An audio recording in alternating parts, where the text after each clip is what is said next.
So then imagine, yeah.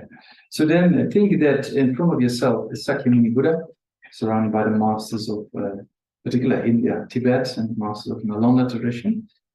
And then surround yourself countless sentient beings undergoing individual sufferings, and then focus upon their suffering. Think it's your responsibility to do something, and the responsibility you can start with leading them in the prayer to the praise of Sakyamuni Buddha, to the founder, the now transcendent destroyer, the one gone beyond, the full destroyer, the complete, perfect, full awakened being, perfect in knowledge and good conduct, Sagata, know of the world, supreme guide of human beings to be tamed, teacher of God's human beings, to you the complete, fully awakened world, the down transcendent destroyer, the glorious conqueror, subdue from the psychic land, frustrate my love and scope the refuge. To the founder, down transcendent destroyer, the one gone beyond, the destroyer, the complete, perfect, fully awakened being, perfect in knowledge and good conduct, Sagata, know of the world, supreme guide of human beings to be tamed, teacher of God's human beings, to you the complete, fully awakened one, the down transcendent destroyer, the glorious conqueror, subdue from the psychic land and frustrate my love and scope the refuge. To the founder, down transcendent destroyer, the one gone beyond, before destroyer, the complete, perfect, full awakened being, perfect in knowledge and good conduct, Sagata, know of the world, supreme guide of human beings to be tamed, teacher of God's human beings, to you the complete, fully awakened one, the down transcendent destroyer, the glorious conqueror, subdue from the psychic land, I prostrate my love and scope the refuge. When I was supreme amongst humans, you were born on this earth, you played out the 7 strides, and then said, I'm supreme in this world. To you, O wise then, I prostrate. With pure bodies, formed supremely pure, wisdom ocean like a golden mountain, flame that blazes in the 3 worlds, winner of the best, Lord, to you prostrate. With supreme science, faced like a spotless moon, color like gold, to you prostrate. Thus read like you, the 3 worlds are much, incomparable wise one, to you prostrate. The saving having great compassion, the founding having all understanding, the field of merit, qualities like the vast oceans. To you, the one come to dustness, I prostrate. The purity that frees from attachment, the virtue that frees from the lower rounds, the one part, sublime pure reality, the Dharma that pacifies, I prostrate. Those who liberated and show the path to liberation, the only field qualified realizations, were devoted to the moral precepts, to use sublime community and virtue, I prostrate. Homage to the Supreme Buddha, homage to the Dharma refuge, homage to the Great Sun. To all 3 ever devoted homage. Though worldly of respect, bound with bodies, as many realms in all aspects. With supreme faith, I pay homage. Do not commit any non-virtuous actions, perform only perfect virtuous actions. Subdue your mind thoroughly. This is the teaching of the Buddha. A star, a visualization, flame of a lamp, an illusion, a bubble, a dream, a flash of lightning and cloud, secret is the temple sash. With his merits, may all sentient beings attain the rank of all scenes, the beautiful faults, and be delivered from sorrow, cured by the waves, aging, sickness, and death. Then you recite the Heart Sutra 3 times on page number 18. Tayata gata para sangata bodhiso. Tayata gata para sangata bodhiso. Tayata gata para sangata bodhiso. Sangye jadon chungi chunam janjo badu dani angels. Yagi shuje give saman. Dola penje sangye doba sho sangye jadon chungi chunam. Janjo badu dani angels. Dagi shuje give saman. Dola penje sangye doba sho sangye jadon chungi chunam. Janjo badu dani angels. Dagi shuje give saman. Dola penje sangye doba sho.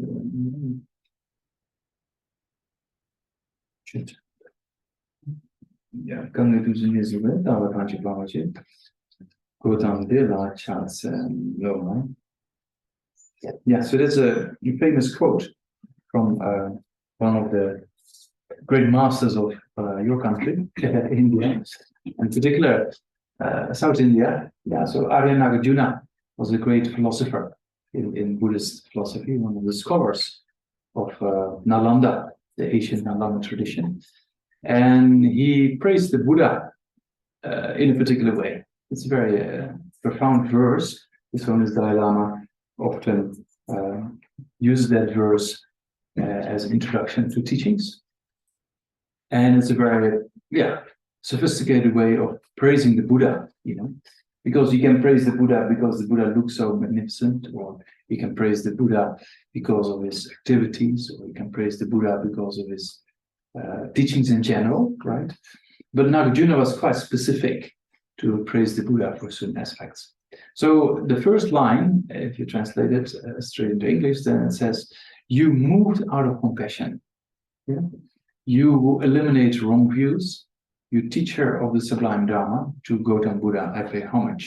Yeah? So the first verse refers to the motivation. Yeah, we just talked about. It's very important to motivate ourselves for the day or for activities, because whatever we engage in, the outcome is very much depending on an intention, right? Whatever you do physically or whatever you do verbally, conversation with a person or whatever you do in life is always preceded by a thought, right? Like, oh, I do this because of this reason, or I do that because of that reason.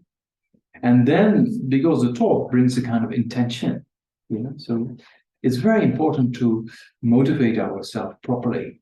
If you motivate yourself properly, then the outcome might also be more beneficial. So that's kind of so much emphasis has been put on the motivation. Yeah. So then the Buddha, Nagarjuna said, the first line, you moved out of compassion. Yeah. So that gives the idea that the Buddha had a kind of superior motivation. Yeah. The Buddha didn't make a distinction between friends, enemies, strangers, or different backgrounds, different forms of religion. Yeah.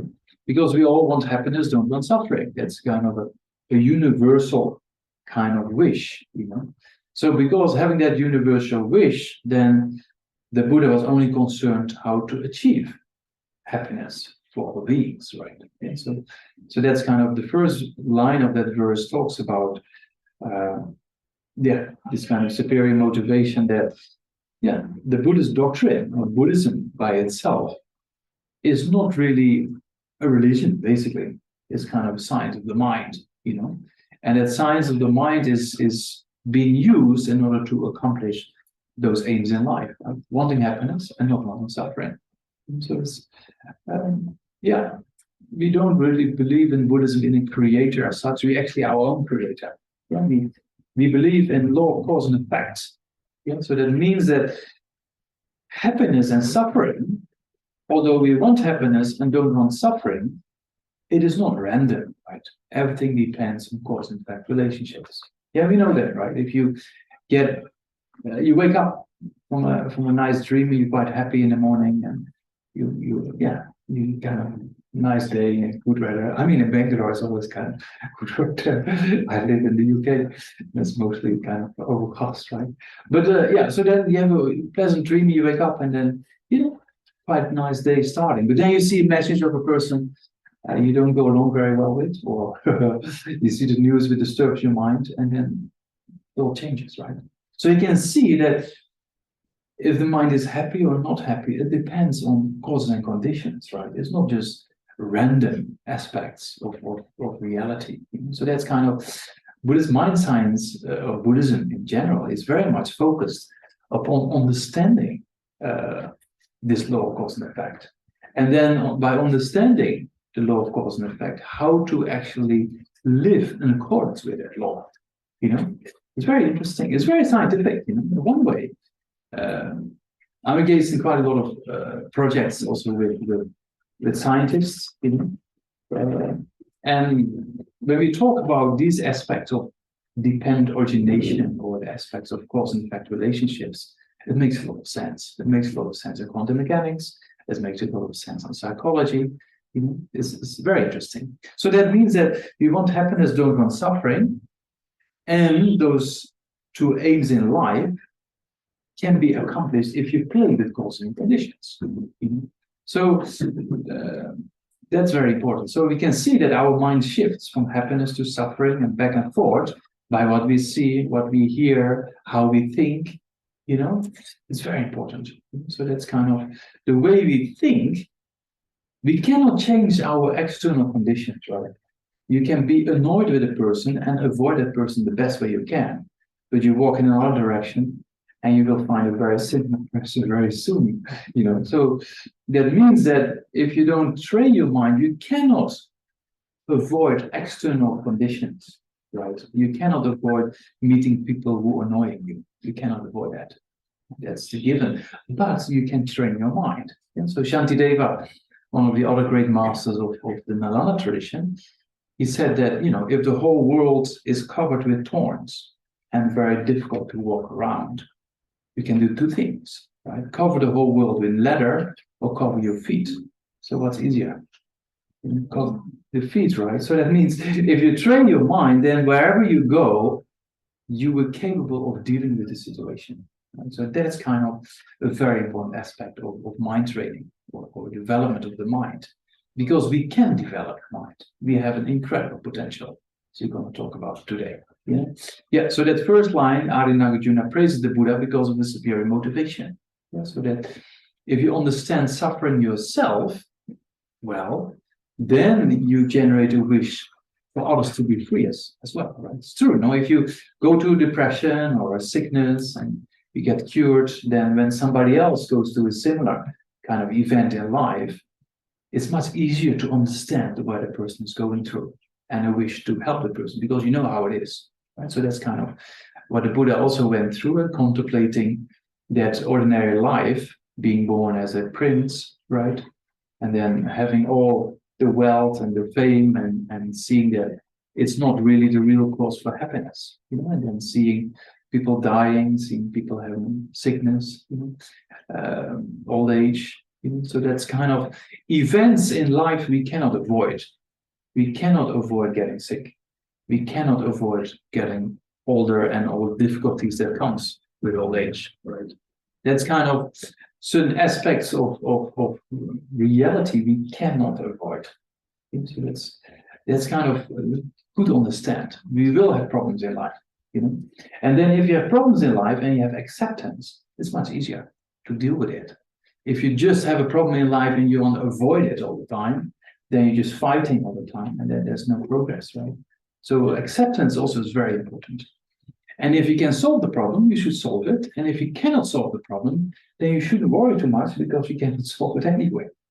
So that's with many aspects we see in the news, many people get irritated by certain aspects of world news, but we cannot change the world. So there's no point in getting upset by it.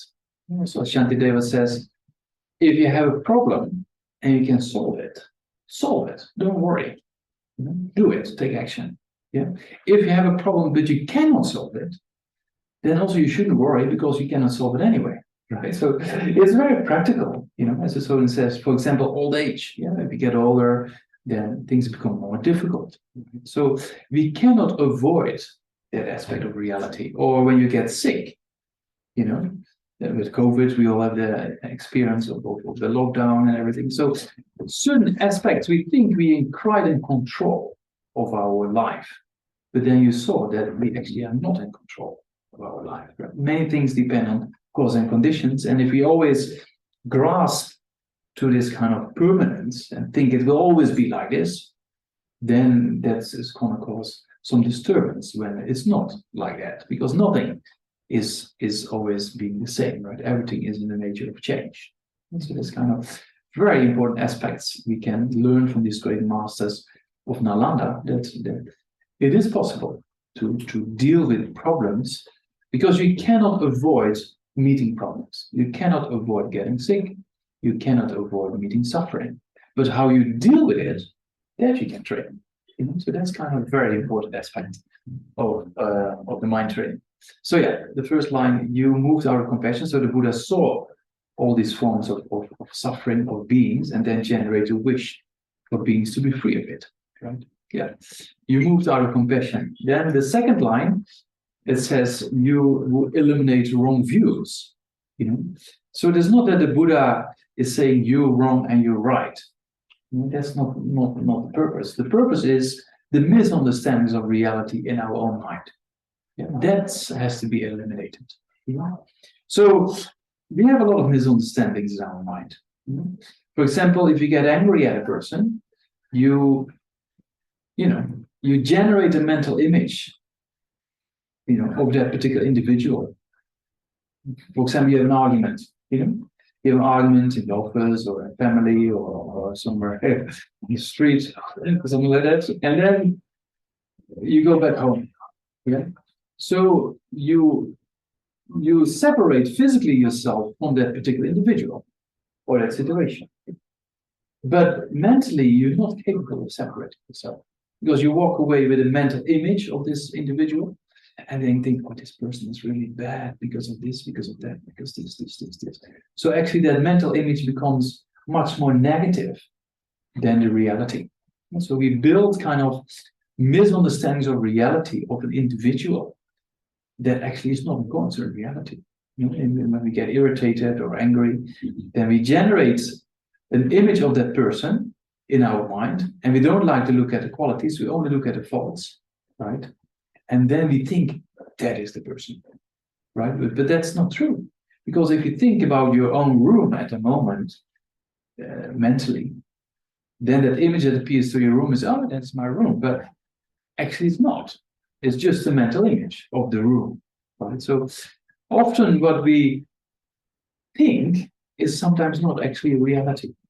Because the person we don't like, and we only see the faults of that person might also have certain qualities we don't like to look at. Because your best friend pats you on the shoulder and says, come on, this person is not too bad because this person also does this well, that well. They say, no, not true. You don't want to look at any forms of qualities of that individual when you're upset with a person.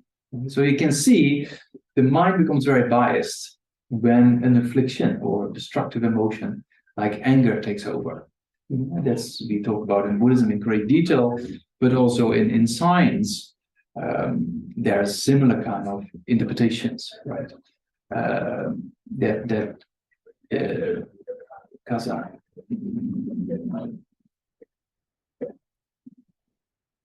What is his name? Kazai, yeah, one psychologist. He also states that in a range of anger, 80 to 90% of what we perceived actually is mentally created. It's not a reality. Aaron Beck, he was a psychologist at the University of Pennsylvania. So he came to a similar conclusion that in a range of anger, 80 to 90% what is being perceived by that individual, it's basically mental fabrication. It's not a reality. It's very interesting. So yeah, I'm a very traditional guy, but in Buddhism, but also I engage in a lot of dialogues with scientists. There's one very famous neuroscientist called Anil Seth, actually has an Indian background. So Anil Seth is a very well-respected neuroscientist worldwide, and he wrote a very interesting book called Being You. I think he's one of the first scientists who fits in the classical neuroscientific kind of view, but still is capable of putting forward a subjective aspect of consciousness. It's very interesting. So, and he said, we had a dialogue one day, and he also very interesting because he talks about subjective aspects of consciousness that influence our perception. So he says that it's more inside out than outside in, meaning what we see, people, human beings, or objects, it's influenced by our perception, it's influenced by our thought patterns, it's influenced by what he calls prediction error kind of relationship between what we think it is and what it actually is. So it's very interesting that even in the scientific world, in neuroscience, we come to similar conclusions than in psychology, that what is being perceived is very much colored by our own mind. And in particular, when the afflictions or the destructive emotions become stronger, then what we see is completely different, right? You know that, right? You can sit here, there's not that many parks anymore in Bangalore. Yeah, but if you sit in a nice scenery somewhere with a friend, maybe if your friend is depressed, take that as an example, and you sit down, and then you see that scenery, which is basically out there, you see it as beautiful, but the person next to you sees it as completely different, right? So that means that it's very much dependent on our mind, how we perceive the world. It's also true with problems in life. Some people have a little problem, they make it huge. They think they are the most problems in the whole universe. They're the worst person in the whole universe, right? When you look at other people, then we look at other people and think, oh, all the people are happy and I'm always suffering. But you just have to talk 10, 20 minutes with another individual and you come to the conclusion that we all struggle with issues in life, right? So thinking that you're the only one having all these problems is also a misunderstanding of reality, right? That's not really true. We're all facing difficulties in life. So then you can see that whatever we perceive is often not always a particular reality as we think it is. So that's, you can see that in Buddhist mind science, you can see that in psychology, you can see that in neuroscience. We come to similar conclusions that whatever we perceive is not always a reality. So that's one thing that we see in the second line of Arya-Nagarjuna, right? So the first line, he says, you moved out of compassion, the Buddha's incredible motivation of compassion. The second line, you eliminate wrong views, in reference to this, generally speaking, misunderstanding of reality. So that when we get angry, we overestimate the faults of the person. But on the other extreme, when there's strong desire, we overestimate the qualities, right? So now, here also, you have all the different ways of ordering your meal online, right? So you watch your mobile, the pictures of the food that is coming. And if you're touched to a particular form of food, I'm very attached to Indian food, generally speaking. So whatever food you order online, you look at the image, you think, oh wow, I have this food, I'll be so happy, and then it will taste like this, and you make up your mind that I'm going to get this amazing meal, So then you order it, and then it arrives. But until then, it's just a mental creation of expectations based on attachment, right? And then the food comes, and then the food is not hot, it's not very spicy, right? And then you're a bit disappointed. So that means you believed in your mind it will be like this, but that it will be like this in your mind is just a mental fabrication, right? It's not really the object. You see that I can relate to that? So that means that with strong desire or attachment, we have so many expectations. We are never met with the object because it's just a mental creation. In a similar way, when we get angry at a person, we overestimate the faults of that person, which is not a reality, but then believe this is the person. The person is like this. You see, so that creates a lot of misunderstandings. And it goes even much further into misunderstandings of ultimate reality, That's kind of, that's what it says in this line as well. You eliminate wrong views, but maybe we can do that another time. That we always grasp to things as permanent, as we just talked about, right? We think we will always be like this. And then the pandemic starts and then we cannot deal with it. Right, so in India is a bit easier, I think. In modern society it becomes more difficult, but in the early days with trains, they're always a bit later, and so you get used to the way of living of not expecting things exactly as you think it is, right? So I learned a lot being in India. My record in the train is 82 hours from Bangalore to Gaya by Delhi. So what is the train from Delhi to Bangalore to Delhi? No, there's another one. KK Express, right? Yeah. And then from Delhi to Gaya, I got the Mahabodhi Express, which is normally about 14 hours, but it was 32 hours delayed in arrival. Because we had a few accidents halfway through. But I learned so much in those kind of circumstances, right?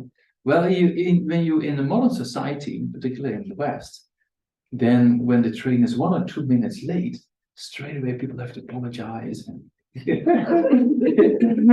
quite interesting, right? Yeah. So that means the more flexible you are, the easier it will be to deal with problems, because not everything goes exactly according to our expectations, right? So that's kind of good to understand. And with the pandemic, same thing. We grasp so much to permanence. We think this will not happen. No, for me, it's the same thing. I was in Eastern Nepal. I was in retreat without internet access. And then I came out of retreat, and then I heard the borders are closing. I thought, no, come on, nonsense. Because you grasp to permanence, right? You think that can be true.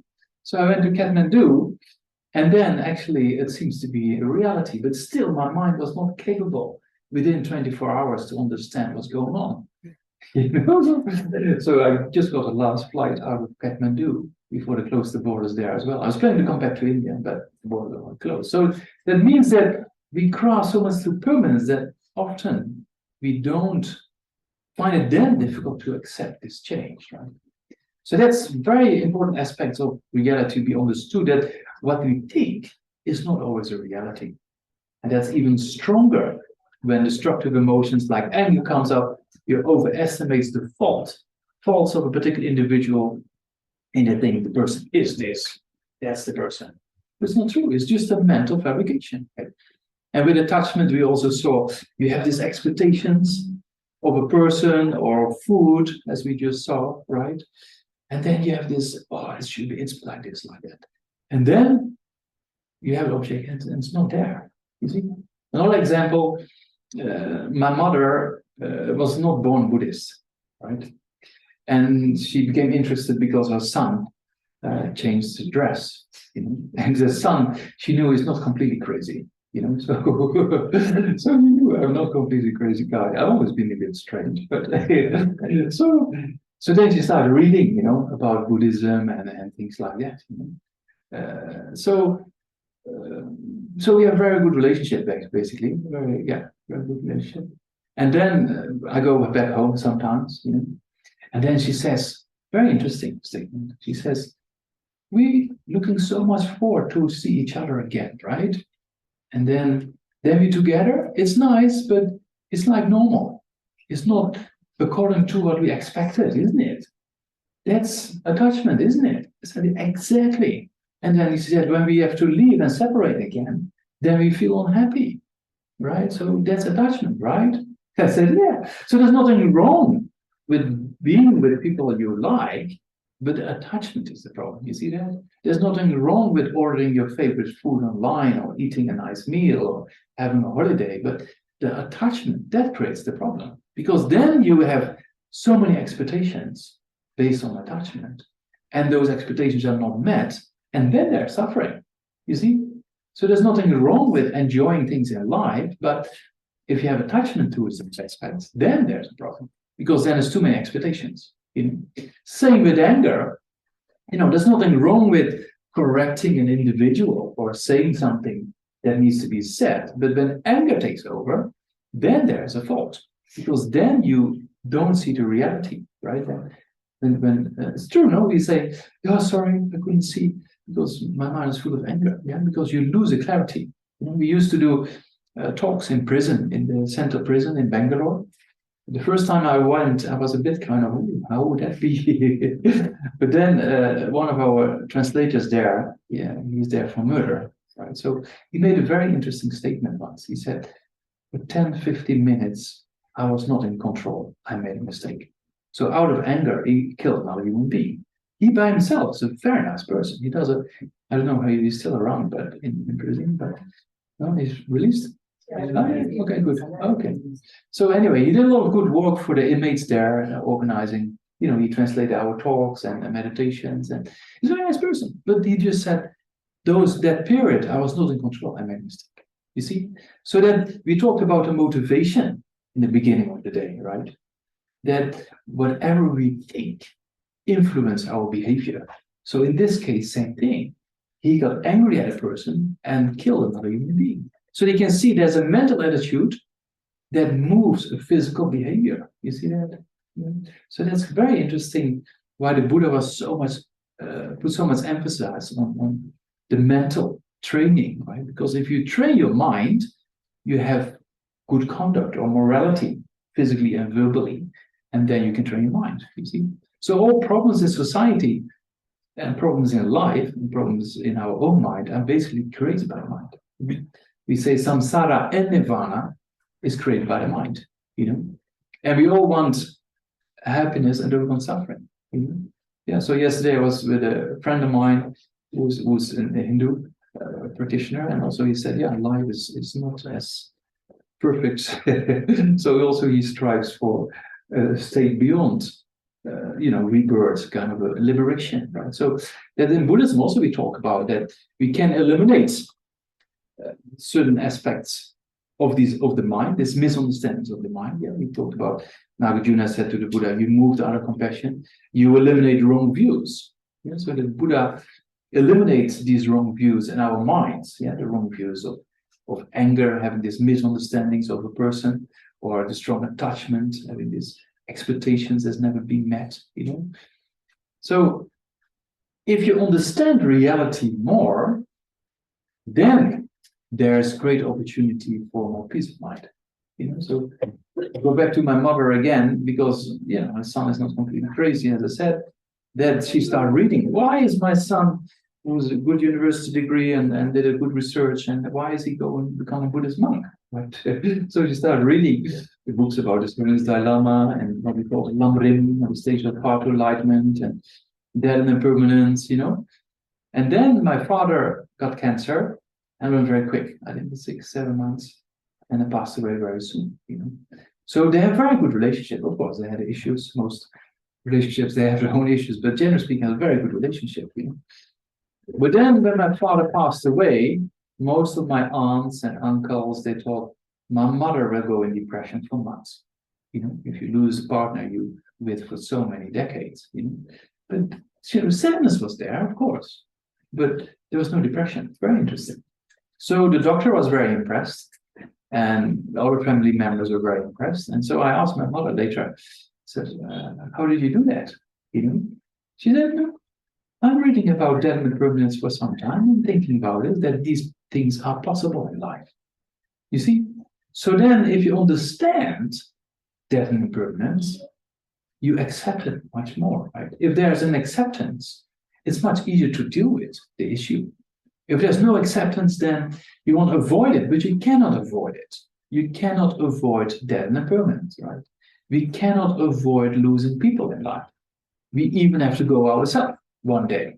You have to separate your consciousness from your body, right? So that means we cannot avoid these aspects. We cannot avoid suffering or sickness. We cannot avoid old age. We cannot avoid, death. So that means that if you always want to push it aside, if you want to put reality aside, then when you meet that reality, because you will meet that one day, then it's difficult. You see? So that's what the Buddha said, just understand reality. It's so important, So understand the reality of our mind, understand the reality of our life, of suffering, of sickness, death, and impermanence. And then there's acceptance. And then it's much easier. The mind is much more calm. If the mind is much more calm, it's much easier to deal with issues. Yeah, so it's kind of a few aspects as start of. Yeah, so you move out of compassion, you eliminate wrong views. Yeah, so the wrong views of destructive emotions, of anger, of attachment, or grasping to permanence, right? So if you understand impermanence, you don't grasp to permanence that much anymore. And then when a person dies, of course, sadness can be there, but it doesn't make that great impact as you haven't contemplated it. Right? So, same with the pandemic. If you understand these aspects of life, it's much easier to accept it. And when you accept it, then it's much easier to deal with it, right? Yeah, so that's kind of very important that life is not perfect. If you, same with our outlook, the way we, the appearance.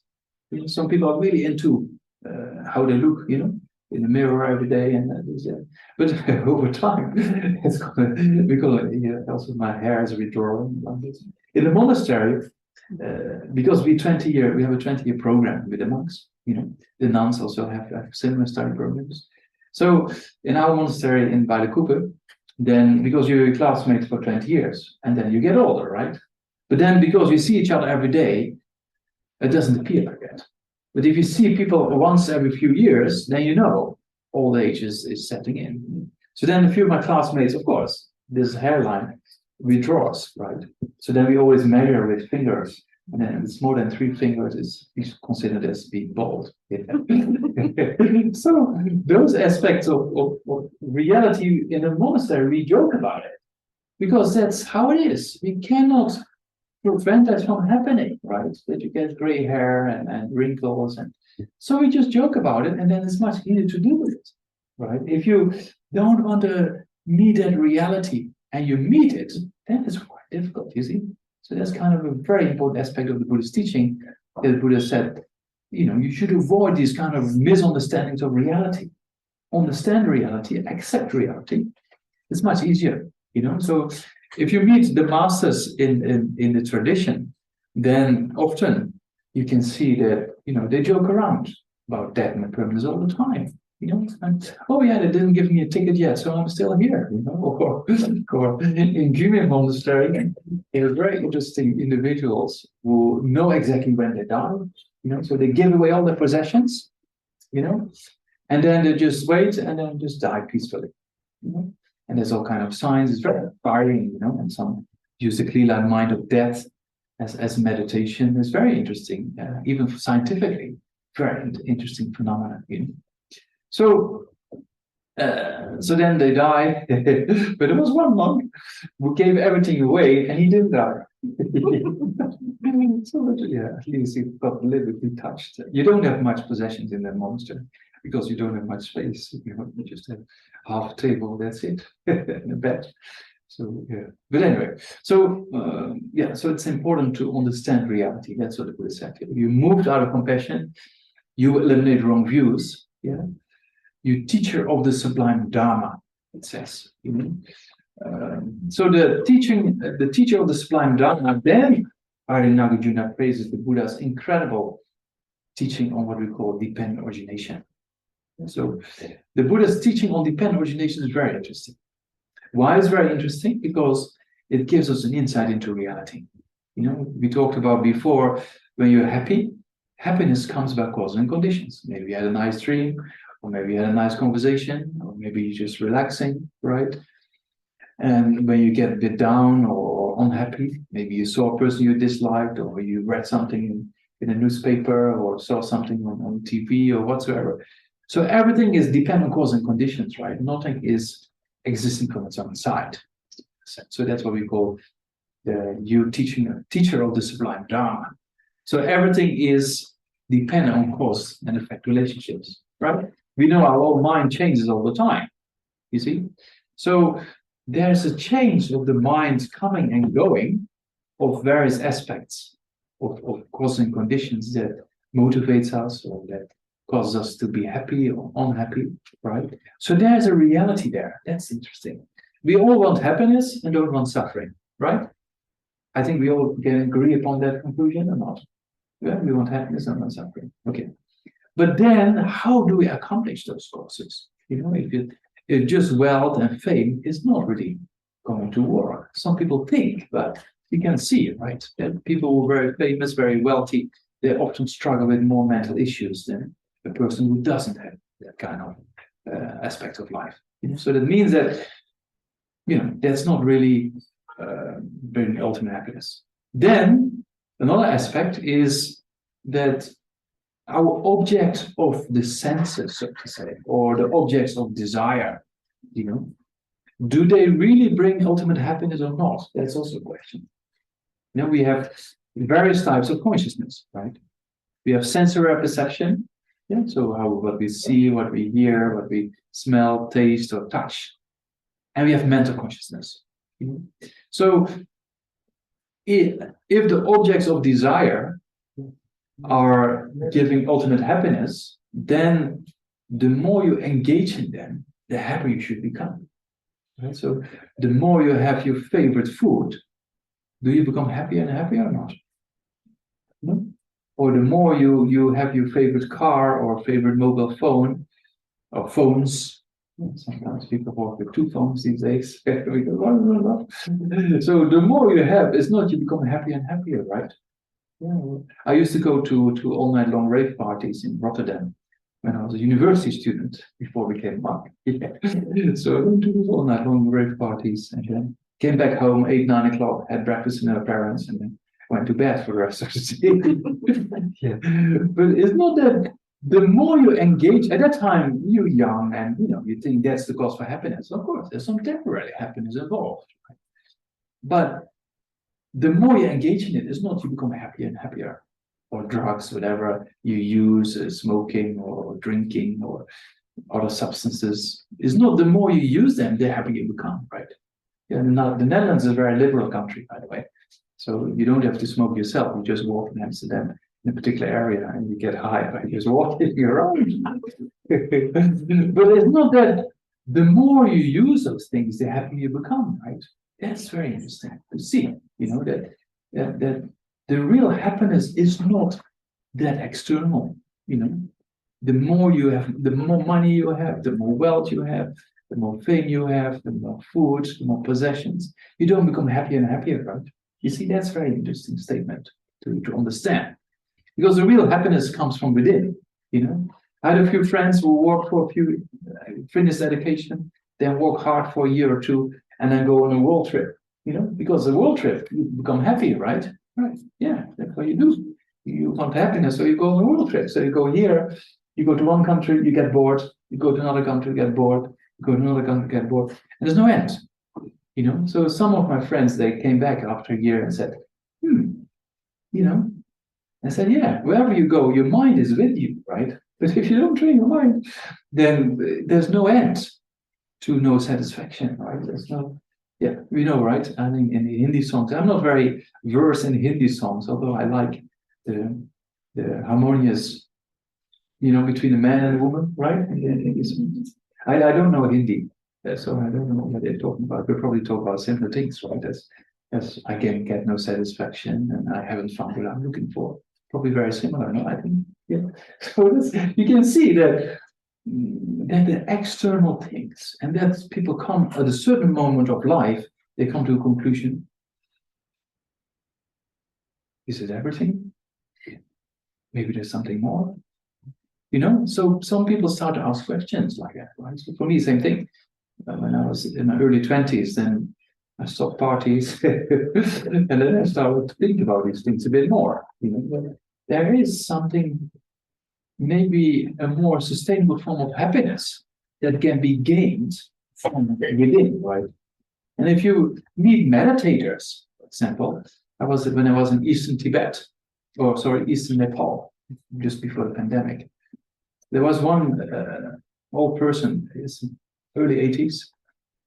It was a bit a kind of uncommon person. He was living without electricity, without running water, very simple, in a little hut, like a meditator. He was a church practitioner. And I went to he invited because one of my friends planned to do a retreat close by, so we went to have a look. And then he invited us to his room, very simple, basic room. And then he cleaned the cup with, it didn't look very clean, the cloth. But I thought, oh, my home, bless him. So he gave us tea. I looked around, his room there's nothing there. But he was so content with life. So you can see that, that the happiness doesn't come from outside, right? So if you can find happiness from within, then it's kind of, And then one of his relatives who lives in the US took him once as a holiday to the US in New York. He said he was so depressed. And then they brought him to the graveyard, and then he said, okay, now it's peaceful again. Anyway, so you can see that the real happiness comes from within, right? Not from sensory perception. Yeah, so there's a few things to talk about that. The Buddha said, Nagarjuna said, you move out of compassion, you eliminate wrong views, you're teaching of the sublime Dharma, to Gautam Buddha, I pay homage, right? So the third line, you're teaching of the sublime Dharma, is this teaching of causality, or cause and effect relationships, or dependent origination. Yeah, there's many levels of dependent origination, but one of the most simplified form is cause and effect relationships. That things are in the nature of change. Yeah, and if you grasp the permanence, then when the change comes, then there's difficulty. Getting older, losing a person, or having a sickness. Yeah. So understanding this reality of dependent origination, and then the clue is to live in accordance to this law. Certain aspects of reality you cannot change, right? For example, with a climate disaster, we know that the more CO2 there is in the atmosphere, the planet will heat up. We cannot stop that law of reality. But if we're clever enough, we can prevent ourselves from pushing too much CO2 in the atmosphere, right? So that means we can play with conditions, but we cannot change the law of reality. You see that? Yeah. The same is true for our mind. There's a law of reality in our mind that anger and strong desire, they produce suffering. Yeah, we cannot change that reality, but we can prevent ourselves from getting more angry. We can prevent ourselves from getting strong desire. You see? So that means that there's a law of reality that exists and we cannot change, but we can live in accordance with the law of reality. That means we create the right causes for the right results we like to acquire. So that's kind of it's very scientific.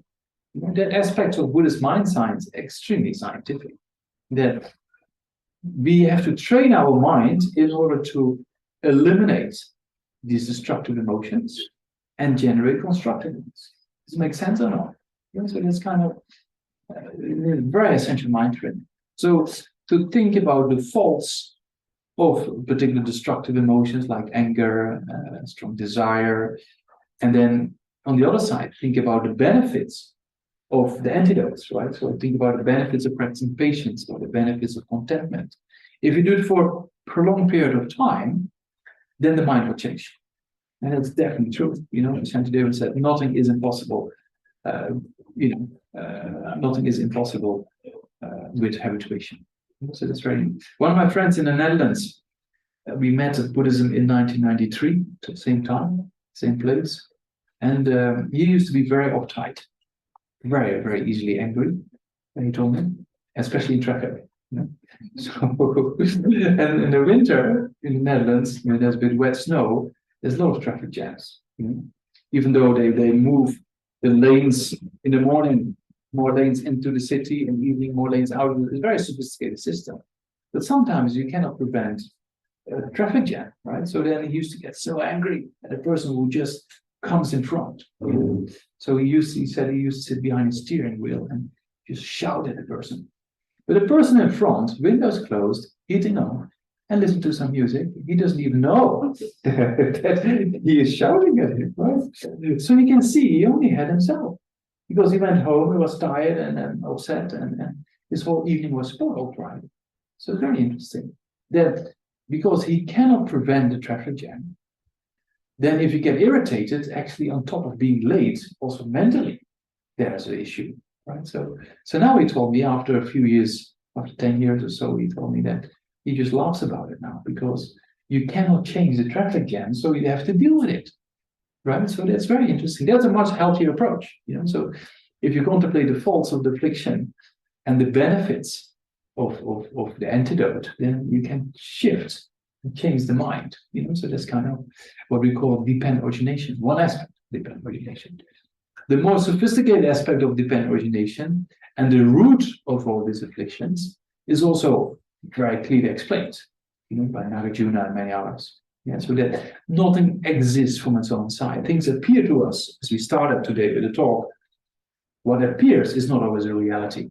Things appear very solid to us. This building, for example, appears like it's always been there. Our face in the mirror, we think it's always been like this. That's how it appears, right? But when you were 16 and you look in the mirror, there's quite a change. So that means that we change over time, but we see things as very solid.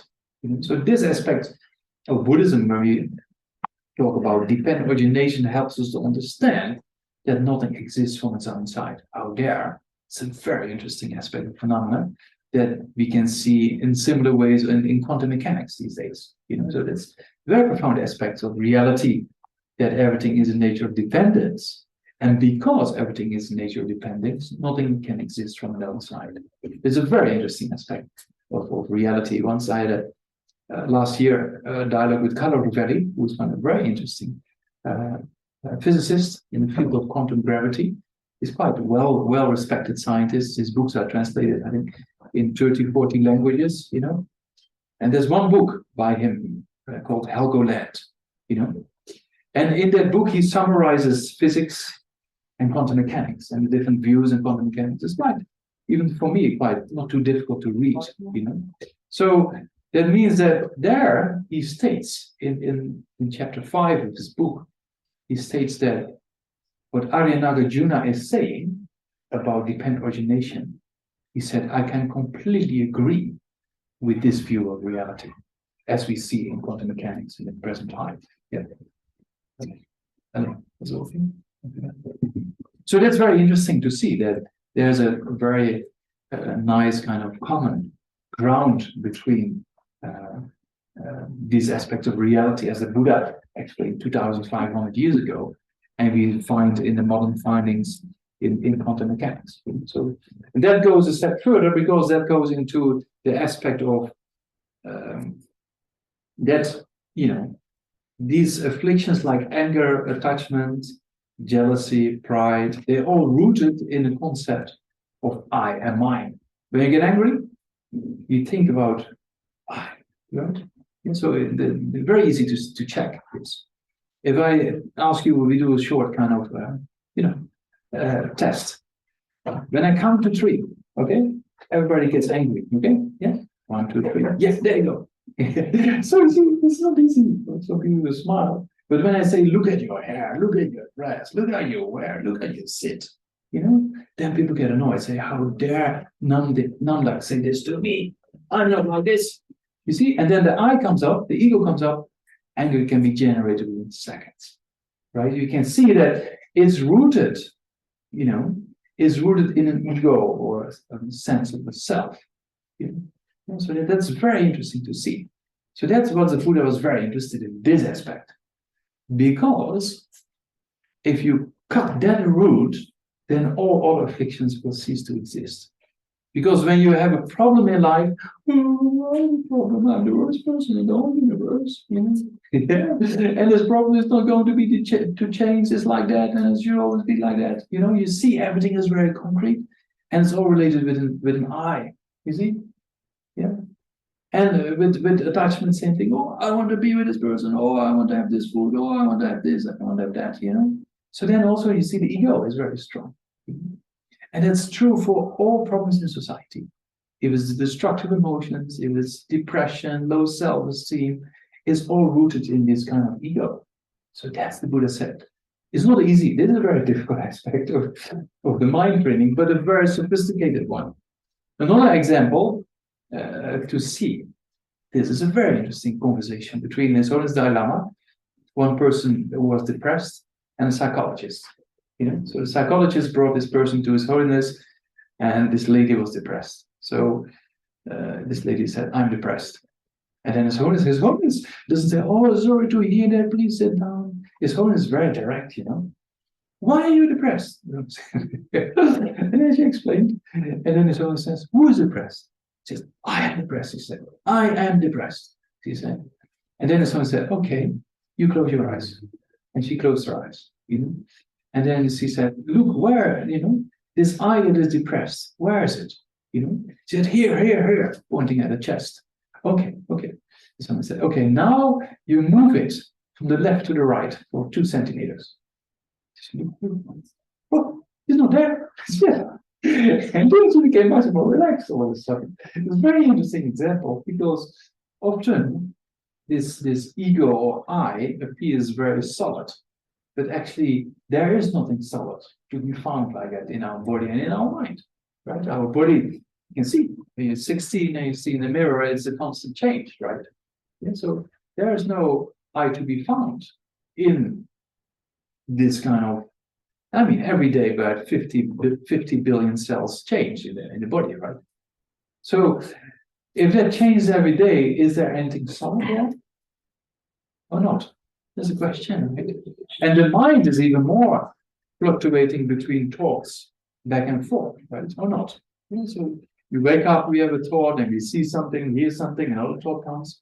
So also the mind is very much into coming and going, So that means that also in the mind there is nothing really how this I appears when anger arises or attachment arises. It's not really something solid to be found like that in the mind, neither separate from the body and the mind. So actually, it's very interesting that since beginner's lifetime, we think there is this ego or this solid I, but actually, if you look at it, you cannot really find it. That's even true with external world as well. In quantum mechanics, there is nothing solid. When we had with this dialogue with Carlo Rovelli, then we talked about consciousness and matter, the difference between consciousness. If you accept consciousness not as a mere property of the brain, but if you accept consciousness as something that is a subjective experience, that is something different from the brain, what is then the difference between consciousness and matter? And so with Carlo Rovelli, we had this conversation. And then he said, but actually, matter is not as solid as you think it is. It's very interesting. Because also matter, if you look at the quantum level, there's nothing solid to be found. The correlation or the relationships between individual particles are much more of interest than individual particles themselves. So there also, you cannot really find anything solid. And it's very interesting. People who contemplate these things, even when they're physicists, because Carlo Rovelli is not really religious, much interested in religion. Although he asked me one day offline, he said, do I have to become a Buddhist to understand emptiness or not? I don't know, it's easy reasoning, right? Yeah. So, but it's very interesting that people who contemplate these aspects of reality and see that everything is a coming and going of events, there's less grasping to a solid entity or less grasping to permanence. Their life is much more peaceful. You see that with Carlo Rovelli. David Bohm, for example, was also a famous physicist who was very intelligent, but also extremely relaxed. When you see him, some conversations with scientists who kind of hyper about their views, but he always keeps himself completely calm. Because it's very interesting that people who understand dependent origination and understand there is no really solid I or ego to be found, their life is much more peaceful. When David Bohm was passing away, his wife was in Germany and he was in the UK. And then he sent the last letter to his wife. He said, because he always working on projects without ending, right? There's no end to research, So he wrote in his letter to his wife, he said, now it looks like at least something is coming to an end. Meaning his life is coming. So it's very easy to deal with those aspects of reality. If you really understand the nature of dependence, there's so much more freedom, right? This Holiness Dalai Lama often says that the more you contemplate dependent origination and emptiness, you actually get much more peace of mind because you understand everything is law of cause and effect. And then you act in accordance with law of cause and effect. And then life is actually much more peaceful. It's very interesting. Because there's this law we cannot change. Right? We talked about that anger produces suffering. We cannot change that. But we can prevent ourselves from getting angry. So, and we know that attachment is causing suffering. So if we prevent attachment from coming, if you have less attachment, you can actually enjoy things in life much better. Because you don't grasp at things. People with strong attachment, they can actually not really enjoy the things they're doing because attachment makes their mind a bit dull and makes the mind unclear. So you can enjoy life actually much more without strong excessive desire. So it's very interesting. So that means that if you understand these afflictions like anger and attachment well, and see they're rooted in this ego or I, and then you play with it a little bit more, and actually life becomes much more peaceful. Because you know how to deal with kind of issues in life, and you know how to transform these aspects of attachment and anger, right? And then you see everything is in nature of dependence, and then you start to understand this law of how to adjust your mind in accordance with this law. So there's kind of various techniques we can use to counteract the destructive emotions and generate more constructive ways of thinking. So that's kind of, and you can see the masters like His Holiness Dalai Lama, Lama Zopa Rinpoche, they have so many projects and so many responsibilities, but they're never really disturbed by issues, right? Of course, His Holiness shows sometimes a kind of being sad about a case in Tibet, but he's not really worrying day and night because there's no point in worrying day and night. 95% about the things we worry about will never come true anyway.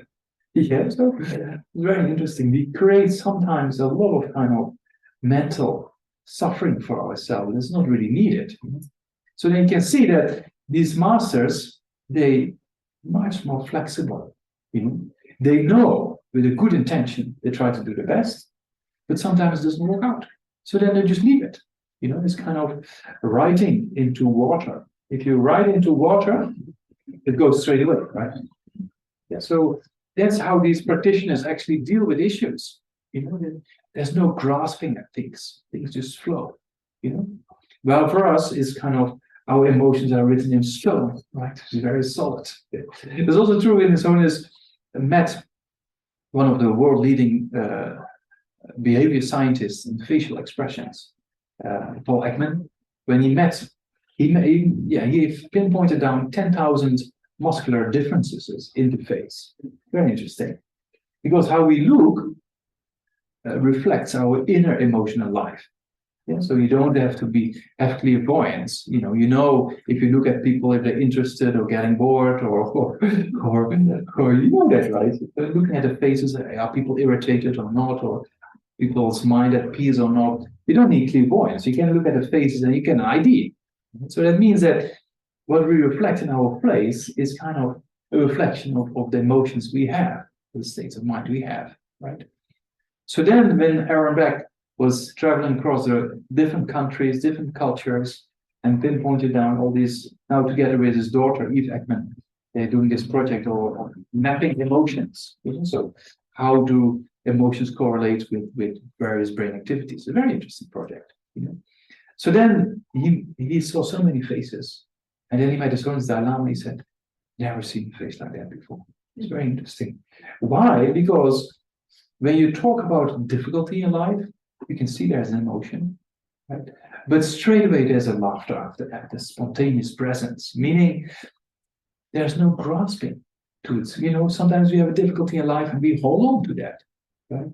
But the holding to difficulties in life and worrying about it and thinking about it again and again is not solving the problem, right? So that's a very constructive aspect. You can see that people like His Holiness, when something can be done, they act and they do something. When they cannot do anything, they also don't really worry too much about it because they cannot do anything about it. That's a very interesting approach and statement of how to deal with issues in life. Yeah, so there's a little bit of an introduction I was thinking before we break for tea. No? Yeah, so we always keep the tradition alive, I think, for the last, 20 years? No, we always have the tradition of 1 hour plus talk, then we have tea with some little snack, and then we continue. Yeah, so maybe let's say 15 minutes or so. Yeah. Yeah. So have something to drink, relax, stretch your leg. Yeah. Some water. Some may have their own drinks. There's a lot of people online. They can hear me. People online. Hello. Geshe. We have tea. You also have tea or not? We will organize tea. Thank you. Okay. Sitting outside. Okay. See you. Yeah. Thank you, Geshe.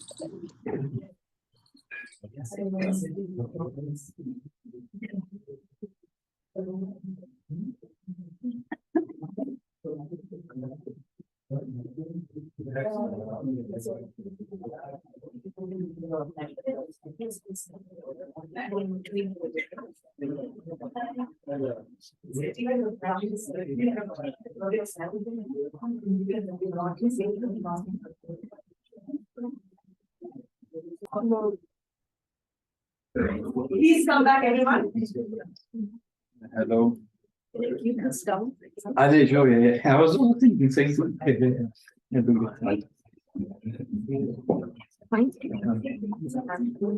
Hello, 1, 2, 3, test. Hello. Hello, my battery? No, it's just a switch. It goes red, but then it stops. It's impermanent. Hello? Is working?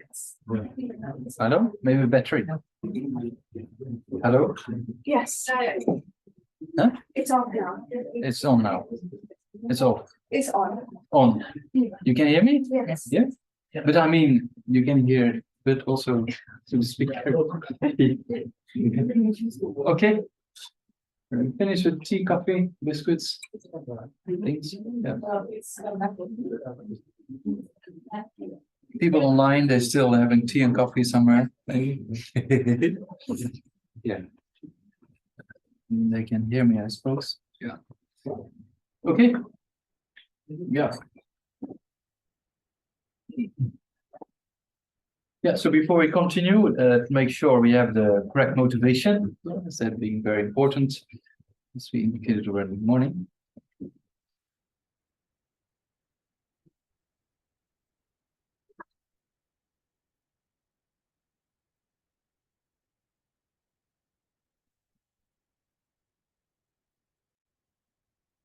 All right, so then we talked about a few basic aspects of the mind and basic aspects of destructive emotions and the nature of change and dependent origination, right? So now the thing is, how do we actually apply these aspects? You know, how do we actually train our mind? Yeah. So what is the method? So in Buddhism, when we talk about meditation, for example, then there's various types of meditation, right? There's kind of concentration meditation, analytical meditation. So what we try to train in is to meditation doesn't mean just relax, you know, because even a dog can relax, right? Meditation needs effort. Yeah, so meditation is something that is a constructive way. In Tibetan, we say gom, which means to habituate your mind to something positive. You know, so that's kind of one important aspect.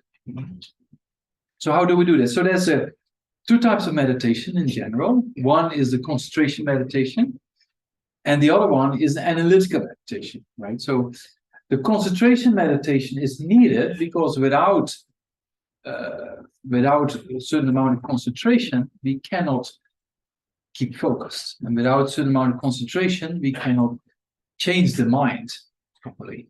We need a focused mind to do things. That's one aspect. The other aspect of concentration meditation is the development of two very important mental factors. So those two mental factors we call alertness and mindfulness. Yeah? So alertness and mindfulness are two very important mental factors. Why are they important? Because they help us to know what's going on inside the mind and how to move the mind in a particular direction. You know, because sometimes we have all kind of thought patterns that come and go, and if you don't do anything, they just take over. Yeah, we end up in emotional hijacks, as we call it. So that when anger takes over, for example, with my friend in prison, who said he committed a crime of murder because he was not in control for 10, 15 minutes. You see, that's kind of an emotional hijack. Yeah. So we have to prevent those things from coming into being. So you have to be aware what's going inside the mind. You know, if you think of, for example, think about the big ocean. If you go, in South India to Sri Lanka or something. You go somewhere else in the big ocean. I always take the example of the North Sea between the UK and my home country. The Netherlands is kind of a very rough sea, especially when there's kind of wind force. 8, 9. I was once on that sea with my father and my brother, and then there was very strong wind, and then we were doubting of going or not. We decided to go, but then the waves were like few-story buildings high, and then your boat is there, and then you sink in, and then you see only water around you. Then you go up, and you see a few boats in the far distance. And you think, how do I ever make it to the coast again? So that sea is very disturbed. Nothing reflects in that sea, right? So our mind is something like that as well, right? When the mind is full of anger or strong desire, then there's no clarity. The mind is completely disturbed by that particular emotion, or destructive emotion. Well, if you do concentration meditation, the mind can become crystal clear, like a lake somewhere up in the mountains, right? With clear weather, everything reflects that lake. And so I want to build up a kind of awareness to know what's going on inside your mind. You need this kind of reflecting aspect of the mind.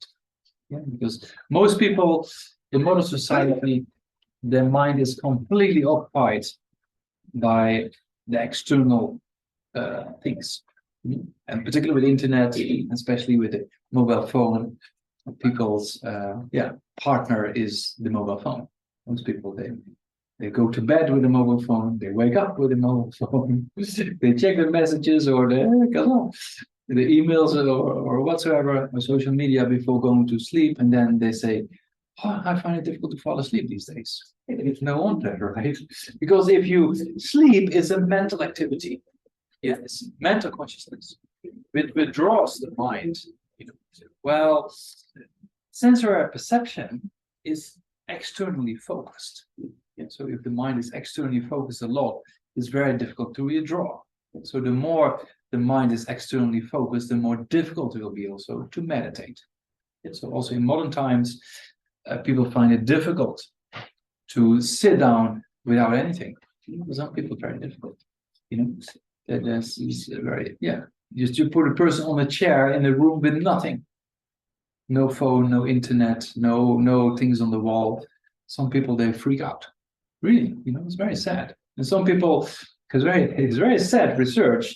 Some people prevent to having slight electric shock in the leg to get some distraction because they can't deal with the mind.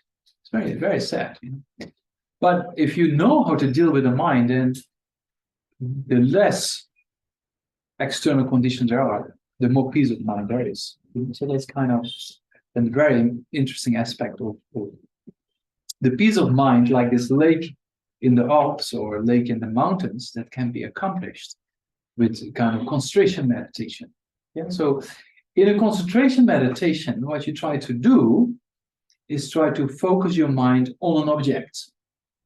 So for example, you can take the breath.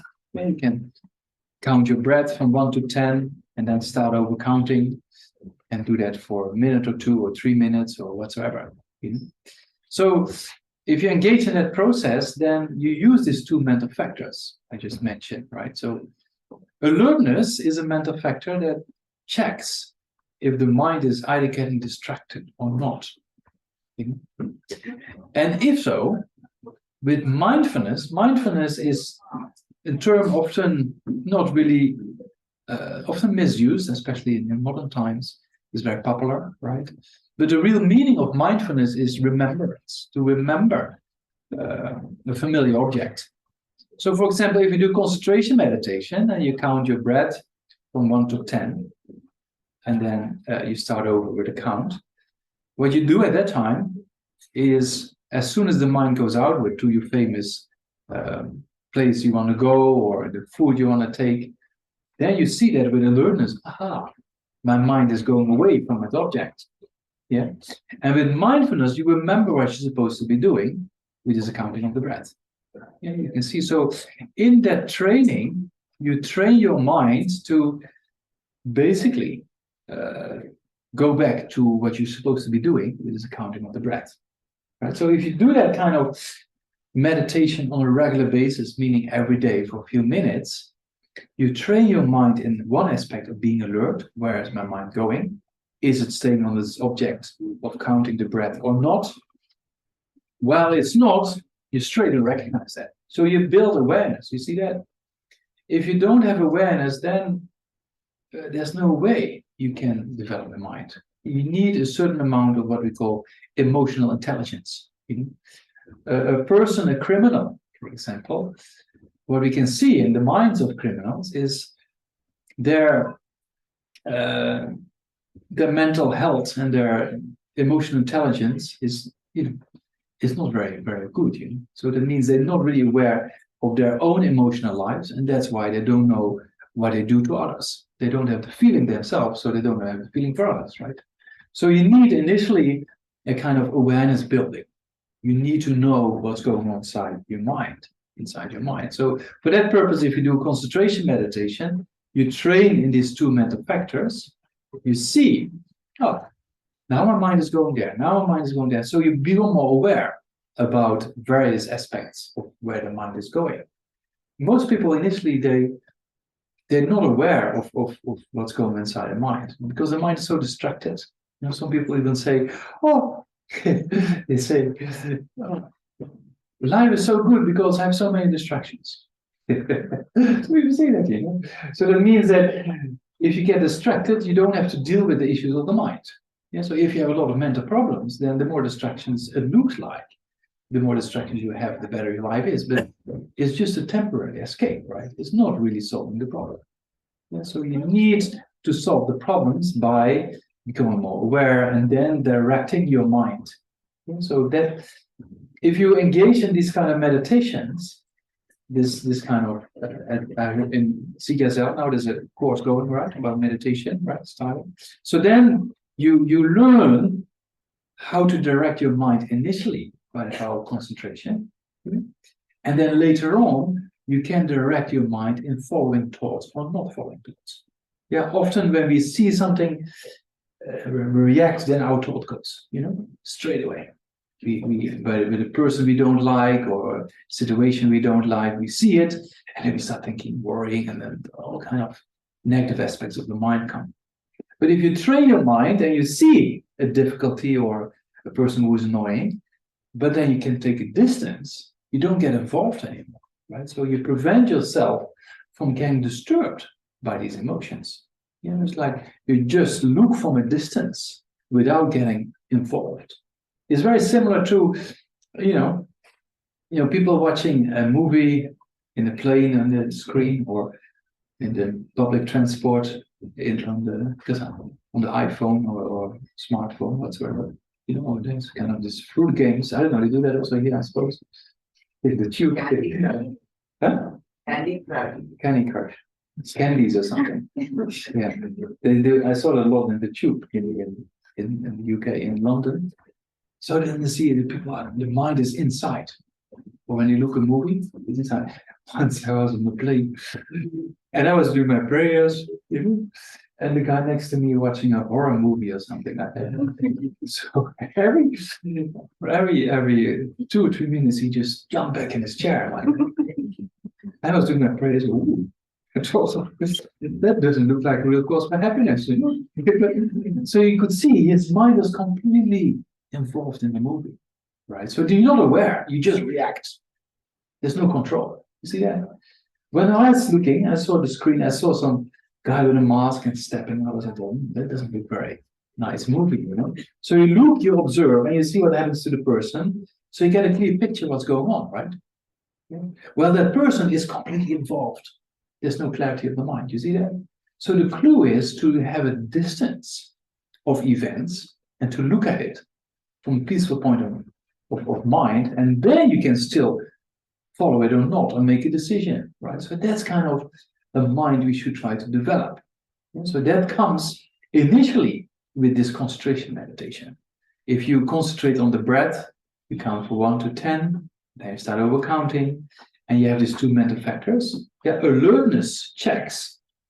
Sometimes also been translated as introspection, depends on which translation you depend upon. So then with this alertness, you check if your mind is still doing what you're supposed to be doing or not.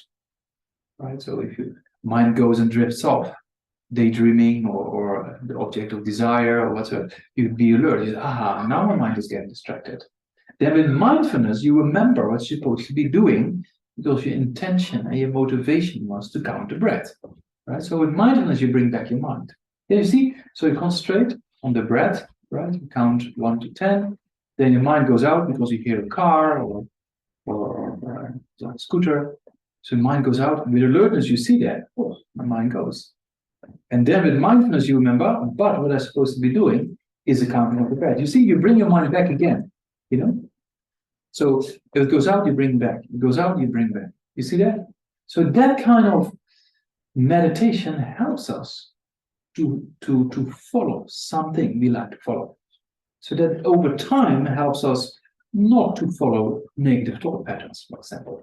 Yeah, negative things come to mind. We're not perfect yet, you know, so negative things still come to mind, right? So when a negativity comes to mind, then when we see something or hear something, normally we just react, we stuck, and our mind is unhappy, right? But if you see that event coming and you have a distance and you look what's happening, and then you be alert of that aspect, and then with mindfulness, you follow a more constructive way of thinking, you prevent yourself from following a negative thought, right? So that's kind of a technique that is very simple, but it can bring great benefits if you engage in these kind of concentration meditation for some time. You really know how to direct your mind in things you like to think. You see, it's very important to train those two mental patterns. So that's one aspect of meditation, we call concentration meditation. And also with concentration meditation, because you checking, alertness is like this policeman on the corner of your mind checking what your mind is doing. The more you train in that, the more you understand the mind. And then the mind becomes like a mirror, right? So then after some time you see, oh, I was happy that time. Then I saw this, became unhappy. You see, you just look from a distance. And what also will help is later on, when anger arises, before it's just anger takes over like animal, it's like and you act, you know. But if you train in this mind, then you see there's actually what looks like is time slows down. You know the Matrix movie? There's many movies like that. When they shoot bullets or something like that, the guy goes like this, and then time slows down, and then you can prevent the bullets from hitting or something like that. Yeah, so it's not that's not very important to do that because that's just the body. The train the mind is more important, but this is similar. The subjective experience of the mind, yeah, is becomes time slows down, so to say. Because the more aware you are, the more individual moments you can recognize, you know. So then if you engage in this meditation, you be more aware because you see, oh, now my mind is distracted. Oh, now it's following this. So then when anger comes up one day, before it just takes over and that's it. But then you see, oh, this is the first moment of irritation. Oh, this is the second moment of irritation. You can take a distance and then you actually see much more.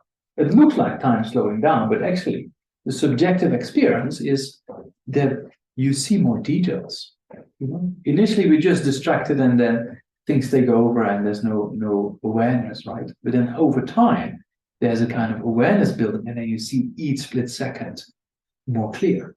If that's the case, you can act much better because you have much more control. If you have a distance, same is true with a person who's very annoying. You know, if you're with a person, it's very difficult to solve the issue. But if you take a distance from the situation, same thing. No, people with a job, if you take a holiday, you come back and mind is clear and can think about things much better than before, right? And so that means if you take distance from an issue in life, there's much more clarity. We're often stuck in our problem, oh, this problem, and then we think about it all the time. You know, our mind just goes completely berserk, you know, thinks about in this circle about the same problem again and again and again and again. And there's no clarity. But then if you have a break, or you have another conversation, or you do some sports or physical exercise or go into the countryside and then come back and the mind is more clear, right? Why is the mind more clear? Because you took a distance from the issue. If you take a distance from an issue, there's much more clarity. If there's more clarity, there's much more opportunity in problem solving, right? So that's kind of quite important to have that distance, and to build that distance. So that distance you can build by these two mental factors to become more aware where the mind is going. With alertness and with mindfulness, you direct your mind. You see? So that's two mental factors that helps us actually how to, focus the mind on more constructive things in life and not follow negative patterns. So that's quite a very simple and not easy to put into practice, but over time, a very profound way of dealing with the mind. So that's kind of what we try to accomplish, or what becomes the fruits or the results of this kind of concentration meditation. Yeah, so that's one aspect of meditation. That by itself, is that enough? Is the question. Yeah, so it has great benefits, to generate concentration and to be more aware and to prevent these emotional hijacks and to follow things you like to follow, right? But then eventually we need reasoning to transform the mind. Yeah, if you just meditation, I said before, you have to know how to meditate, right? It's very important. When I said before, after my rave period in life, and it was 1920, I used to just all at very spooky places in Rotterdam. There was a lot of drugs. Luckily, I didn't get really into it. But yeah, so then my life became, when I was 21, more or less spiritual. I mean, like, new age spiritual. And then I was in martial arts, and then I went to Chinese medicine. So then, I go to the forest and meditate. So I went to the forest on my bicycle, because everybody has a bicycle, and then so on the bicycle forest and sit on a retreat. But actually, I was wasting my time because I didn't know how to meditate. So it's very important to understand what to do with the mind. It's not just sitting there. You have to use these two mental factors, and then you be much more control of the mind. So that's kind of one aspect. The other aspect is the analytical meditation, right? That the concentration meditation builds awareness, builds these two mental factors, which prevents us from going into negative thought patterns, right? But then to transform these destructive emotions, you need an analytical approach. Right? Yeah? So as a beginner, there's many other techniques, but we just talk about as a beginner. Why is it so? Because anger and desire, if you check and analyze those destructive emotions, they're very similar in the sense, this person is bad because of this and this and this and this. Yeah, there's maybe no valid reasons, but there's reasons to make you believe it's like this and not otherwise. Yeah, so when anger comes up, you only focus on the faults of a particular individual again and again and again and again. And the more you see faults, of course, the more you believe this person is bad. Right? So that means the destructive emotions are very sneaky. They use very similar kind of reasoning, although not kind of very solid and a valid reasoning, but to make you believe it's like this and otherwise. And then we stuck. So that's kind of those reasonings that, So we have to counteract that also with reasoning. So that means when you, for example, if you do daily practice, you do first, let's say 1 or 2 minutes, you sit down and then you do the concentration meditation of counting the breath, right? Yeah. And applying those two mental factors. Right? You do that for a minute or two. And then you sit down and you analyze for you what's your strongest affliction, right? If it's anger or desire or jealousy or pride, you analyze what does it do? You have to have a neutral perspective of aspects. It's like a scientist observing a phenomenon. You check, okay, if we get angry, what does it do? So you see that the mind gets unclear, there's no clear reasoning, it only sees the faults of its object, there's mental suffering, and even physical and verbal abuse can come from it. So you see that the mind of anger actually is only creating problems. So you do that, you come to a conclusion, and you focus on that conclusion. Yeah, so then you make yourself believe that anger actually is not a very constructive form of consciousness. You know? In a similar way, you contemplate patience, right? You see if the mind is calm, the mind is clear, there's more happiness, there's more clarity, I can think much better, I can solve problems much better. And so that's much more beneficial. So practicing patience also is often misunderstood. It's not like being a doormat or something like that people can do whatever they like with you, right? You can have inside peace, but externally it can be quite direct, like a school teacher or a parent, very direct with a child, but inside motivation is pure. Yeah, for the benefit of the child, you have to be direct and say, now you should do your homework, or now you should do this, or if you don't do this, then no dinner or something like that, right? So you have to be quite direct, but inside, no anger, because when anger takes over, then you do the wrong things. Right? But so that means practicing patience can be very direct. Yeah? So, but inside, that's a skill of the mind to be developed. Yeah? We talked about our physical and verbal behaviors. They're motivated by a particular intention or motivation, right? So that's very important in our life, to have a pure motivation and a good intention, and then the outcome of whatever we say, whatever we do is positive. Yeah, so you think about the benefits of practicing patience, you get convinced about it, and then you believe, make yourself believe that's true, that's a reality, right? And then the mind slowly shifts, because the next time you meet a person you have a difficulty with, right? Then you see with alertness, because it's trained in the kasana. Now you see how you combine those two meditations. So with the matter of fact, alertness and mindfulness, you train already in the concentration meditation. Then in daily life, when you, for example, in the morning, you do a little bit of concentration meditation, right? Then you do this analytical meditation of practicing patience and eliminating anger. Then throughout the day, you can see, ooh, there's irritation coming. So alertness helps us to see the irritation is coming, right? Alertness is this awareness building. Yeah? So you see, there's irritation coming. And because of the concentration meditation, you can take distance. Yeah? So you have much more control. And then with mindfulness, you can promise yourself or help yourself not to follow that anger. You see? So then in the morning, when you do your concentration meditation, you train in these two mental factors, alertness and mindfulness. Then on top of that, you do maybe for a few minutes this contemplation about the faults of anger and the benefits of practicing patience. You know?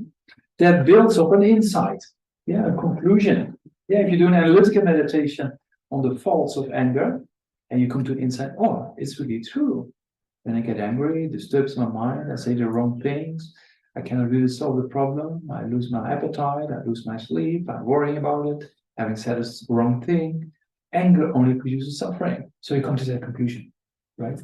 So you see, anger produces only suffering. There's no benefit at all. Then you do a similar contemplation with practicing patience. If I keep my mind calm, I can still be very direct, but inside peace and inside clarity and inside capacity to think clear. So then you see, this mind of patience is much more constructive, you know? Then you come to that conclusion, you focus on that conclusion, right? So you have seen the faults of anger, and you have seen the benefits of practicing patience, and you have concentrated on both of those aspects. You know? So then when your daily life starts, and the situation comes that there's some irritation, then with alertness you say, oh, here's irritation, right? And then with mindfulness, you remember the insight of your analytical meditation. Anger is not very constructive. You know, I shouldn't follow this mind of anger. And then there's a possibility of change or transformation before anger takes over. Yeah, if anger takes over, it's better to go for a walk or do some exercise, because if anger takes over and you want to meditate on patience, then I have to meditate on patience now. Then by itself becomes a kind of a difficulty, right? So then it's better to do some exercise or go for a walk. But the more strength you build in the analytical meditation, that moves your mindfulness to become stronger. Because the more you're familiar with something, the easier it is to remember, right? Isn't it? Yeah, so we're very familiar with getting angry because I just have to trigger a few egos and then anger comes up very easily. Well, if you have to practice patience, we really have to sit down and put effort, right? So you can see the habituation patterns to certain states of mind are stronger. Yeah, but by the power of habituation, by meditation again and again, we can change those habituation patterns. And then over time, there's a possibility of getting less angry or getting less desire and generate the mind in a more peaceful and structured way. So that's why is that possible? That's also important to know.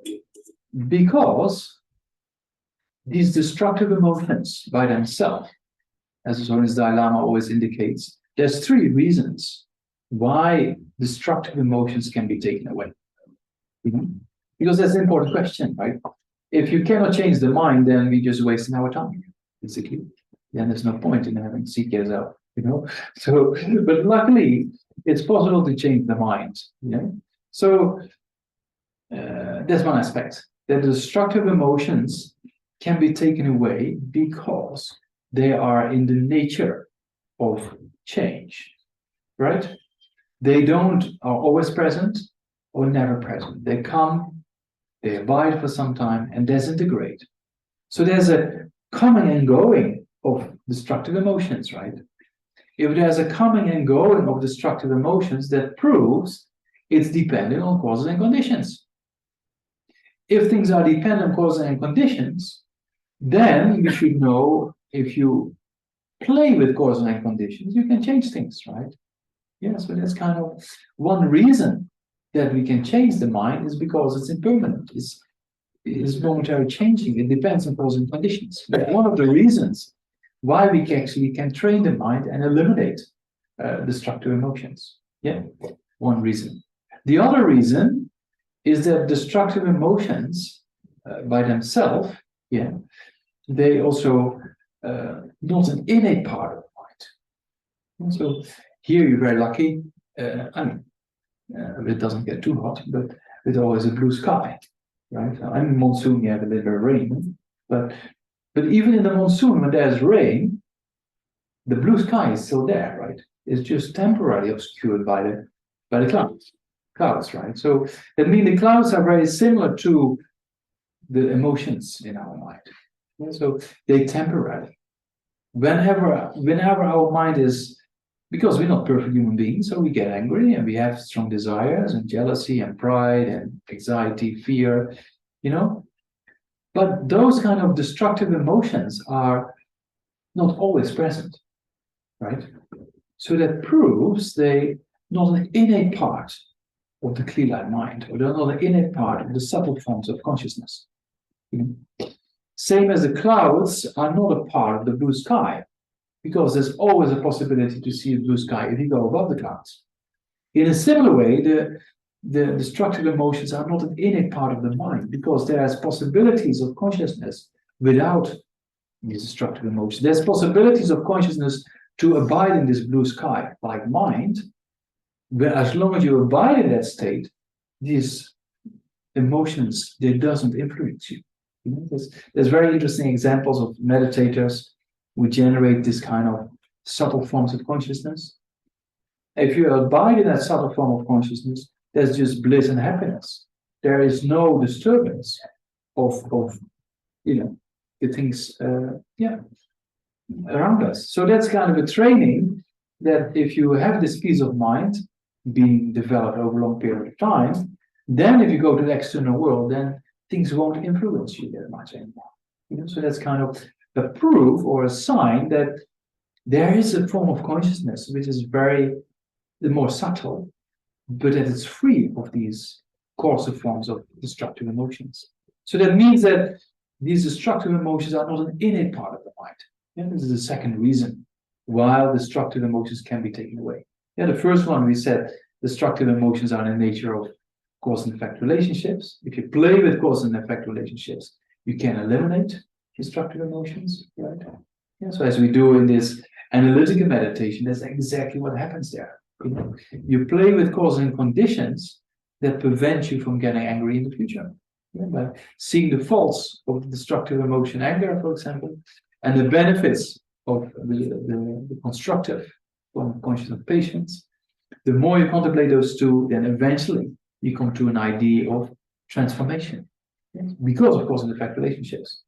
And then you see that not in a part of the mind, there's very interesting techniques. In certain kind of traditions, then you connect your mind with the subtle forms of consciousness, you know, and then as if you get habituation to more subtle forms of consciousness, then you should see all these coarser forms of consciousness of the afflictions coming up, and it's just like a movie. You just look at a distance. And then there's a kind of technique to look even that these destructive emotions by themselves, their nature also is actually consciousness, right? So then if you look at their ultimate nature, so to say, or we say sometimes it says, if you have this peaceful mind, right, you in the clarity of the mind, and the destructive emotions come up, then you just look at it, you look them straight in the face, as we call it. You understand that it's of course a form of consciousness, but is arisen from, or in relation with, I should say, these kind of more subtle forms of consciousness, right? So then, and if you look at the ultimate nature of that destructive emotion, then it just crumbles down, so to say. It doesn't overpower you anymore. Yeah, so that means that the mind itself, the nature, the conventional nature of the mind itself, deep down below, is this clarity. You know, so people with concentration, they can experience that very clarity of the mind, a very blissful state of mind. As long as you stay in that state, all these temporarily destructive emotions, they don't influence. So that's a proof that they're not an innate part of the most subtle forms of consciousness. You know, so it's kind of the second point. While destructive emotions can be taken away because they're not an innate part of the subtle forms of consciousness. Okay. Then the third reason destructive emotions can be taken away because they're not in accordance with reality. Mm-hmm. Destructive emotions, as we already talked about in the first session, is anger overestimates the faults, attachment overestimates the qualities, and then we think that mental image is the object, but actually it's not. You know, you see that the minds of the destructive emotions are not in accordance with reality. Yeah, if one person, let's say, has 60% qualities and 40% faults, in the mind of anger, you see 80 to 90% faults, and maybe if you're lucky, 10% qualities. Yeah. That's your perception, but that doesn't mean that it's with the object. That's just your view, right? Yeah, our view is often not always in accordance with reality, and that's also what Daniel said, and many other neuroscientists come to the same conclusion. It's from inside outward. You know, we project what's there, basically. You know, so same in that's why we have sometimes problems in kind of conversations, or on when you have to make a decision in any form of work. Then we have our own idea, somebody else has their own idea, and then that mix together, and then you have to come to an agreement, right? But we all have different views, and we think our view often is the right one. It's not really the right one. In the monastic system, I know most of you have probably seen the monks and nuns clapping their hands. You know, it's not the clapping their hands is not a big deal, but the main thing is a philosophical reasoning behind it. It's very interesting, actually. One Dutch neuroscientist, Marieke van der Brugt, from the University of Groningen, she came. Also, he used to work a lot with Mind and Life Institute. She came to measure the monks in debates. Very interesting. Very interesting. Why is it so interesting? Because they get the caps up, and then they debate, and then they measure, and then they analyze the data, and then they came to very interesting conclusions. Next to problem solving, aspects of brain activity in relation to problem solving, also she said emotional regulation is very high scores in emotional regulation. And that's very interesting. Why is that so interesting? Because in the debate system, you have to be open to somebody else's interpretation. You have to be open to somebody else's viewpoint. If you only think you're the right one, then other people might be a little bit more intelligent and crush your view, right? So in debate, it's very interesting. It's very good for the ego, you know. If you think you understood it one particular point of time, then you have a few of your classmates, and sometimes 20 people get up, and you're sitting down, right? And they looking like this to you, and then they say, "You made a mistake." Why did you make a mistake? Because before you said this, and now you say that. You're finished, they say. And they clap their hands in front of your face, and they do that with 20 or 30 people at the same time, right? And then the whole crowd said, "You're finished, you're finished." So you have a little bit of ego there, then it's very difficult. So better don't have an ego, because it's just not difficult. So that's kind of a very interesting aspect of that we often think sometimes we have the right view, you know, but it's very subjective, you know. So the more you're open to other views, the more actually you learn, and the more open you become. You know? So that's kind of a very important aspect in relation with the ego we talked about before, being the root of all this, right? Yeah.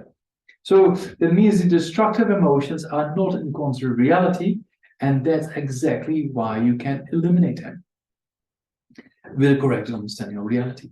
Same thing, you know, the train example, all of you can relate to that, right? That I think Indian Railways is one of the biggest employees in the whole world, maybe so many people. So then you know the rail, yeah. So if you're in the train and sometimes you see some movement with your eye consciousness, you think, "Oh, you're moving," right? And sometimes you believe you're moving. But actually, when you look at a platform, you say, "Oh, no, it's the other train that's moving."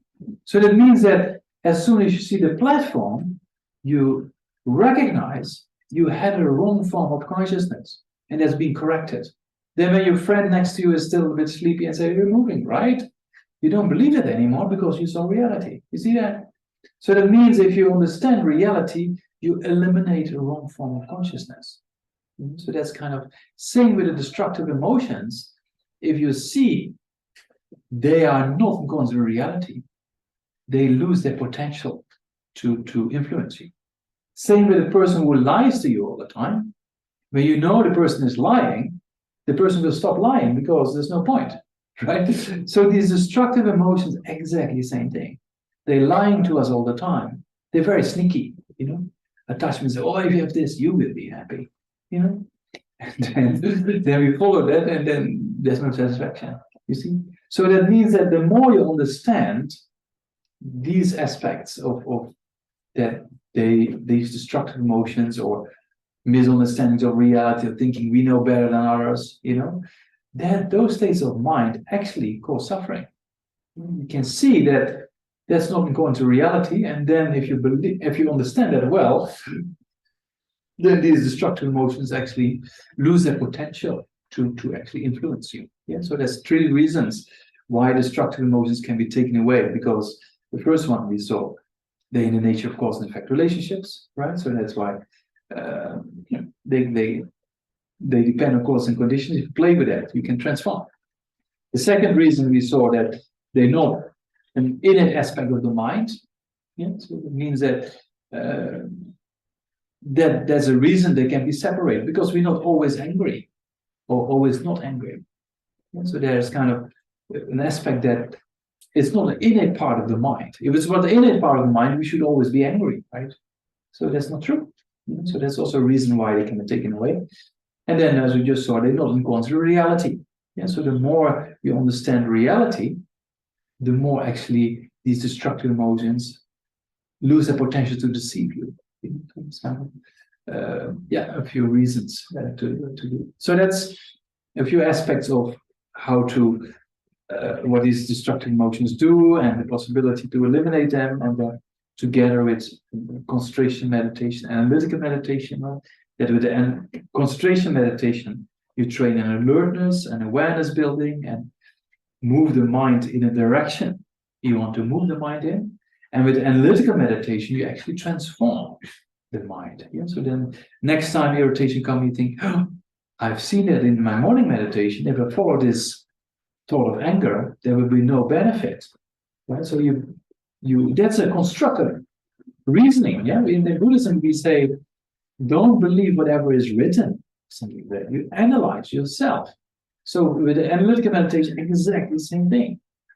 From a neutral perspective, okay, what does anger do to me? And what does it do to others? And is it beneficial or not? And what is patience? What does it do to me? And what it does do to others? If it's beneficial or not?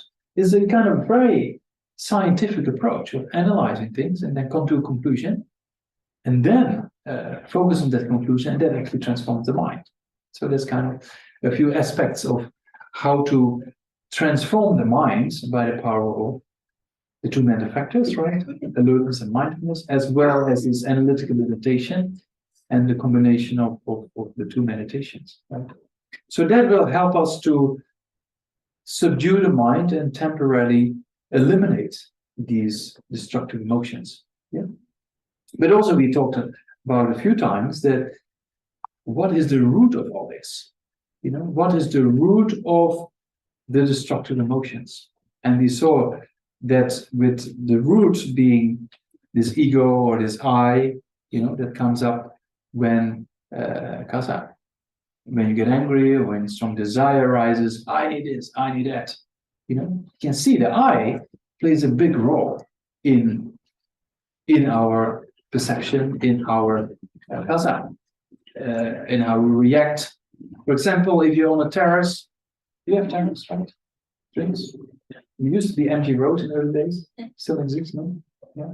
So then you sit somewhere on a terrace and with a few of your friends, and let's say you have identical phones because you're friends, so you all bought the same phone, expensive one. Yeah. One of the newest Apple, I think they're quite expensive. So you have all identical phones there on your table. These days they do they put the phone upside down and say the first person who looks at the phone has to pay the bill. Yeah, because people sometimes they're sitting here. I saw the ones in London. The person there on terrace or a lady and man, and they were both on the phone, maybe talking to each other. So that's people very attached to a mobile phone. So people freak out when it's not there or out of sight. So let's say there's 4 or 5 people there and they have the identical phones on the table, right? And then the waitress comes and then the waitress just all of a sudden almost falls and flips over the table. And then all the phones they drop on the floor.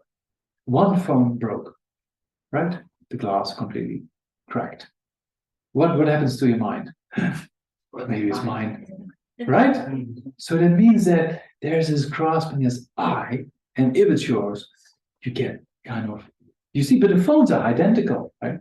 It's just your relationship with the phone that makes it difficult. You see, because of this I, So it's very interesting to see that I is rooted in, because you're attached to your phone, and if your object of attachment gets damaged or hurt, then anger comes or irritation comes. Very interesting, and both are related with the concept of an I, my phone. Yeah, so it's very interesting to see that all the destructive emotions, whatever it is rooted in a kind of sense of I, an ego, so to say. And that's why there's so many problems in society because of this ego. Even David Bohm was a physicist. He said, it's very interesting. He made very interesting statements that he said, because of this, what he calls a self-deceptive thought, which is a very nice term, or self-identity, sometimes he calls it, the ego or the grasping at a self, as we say in Buddhism. He says this self-deceptive thought or the self-identity is a cause for many problems in society. He says, because of that, we make a distinction between us and them. Because of that, we need security, we need power, we need wealth, we need, there's discrimination and many aspects. Very interesting from physicists, right? He says, because of this self-deceptive thought, there's so many problems in society, But actually, he says, there's a very interesting statement as well from a physicist.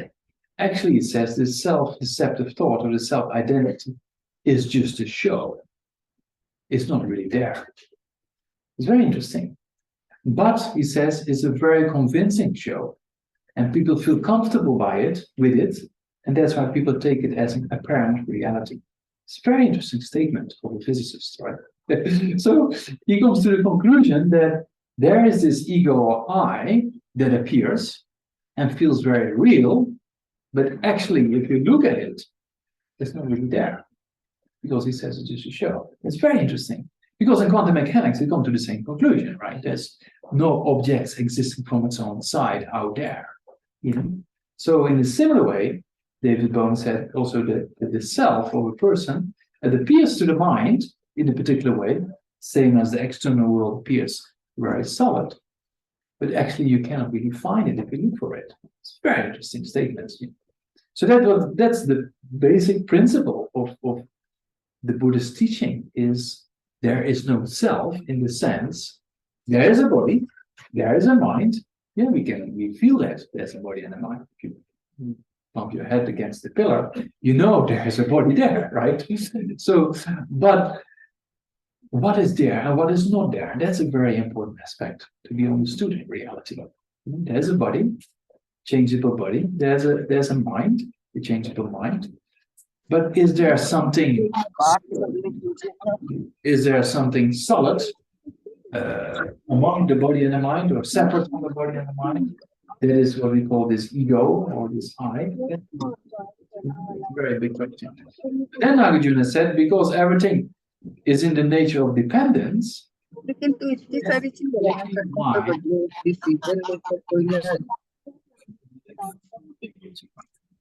just I think you have to hand over your job to someone. somebody on muted.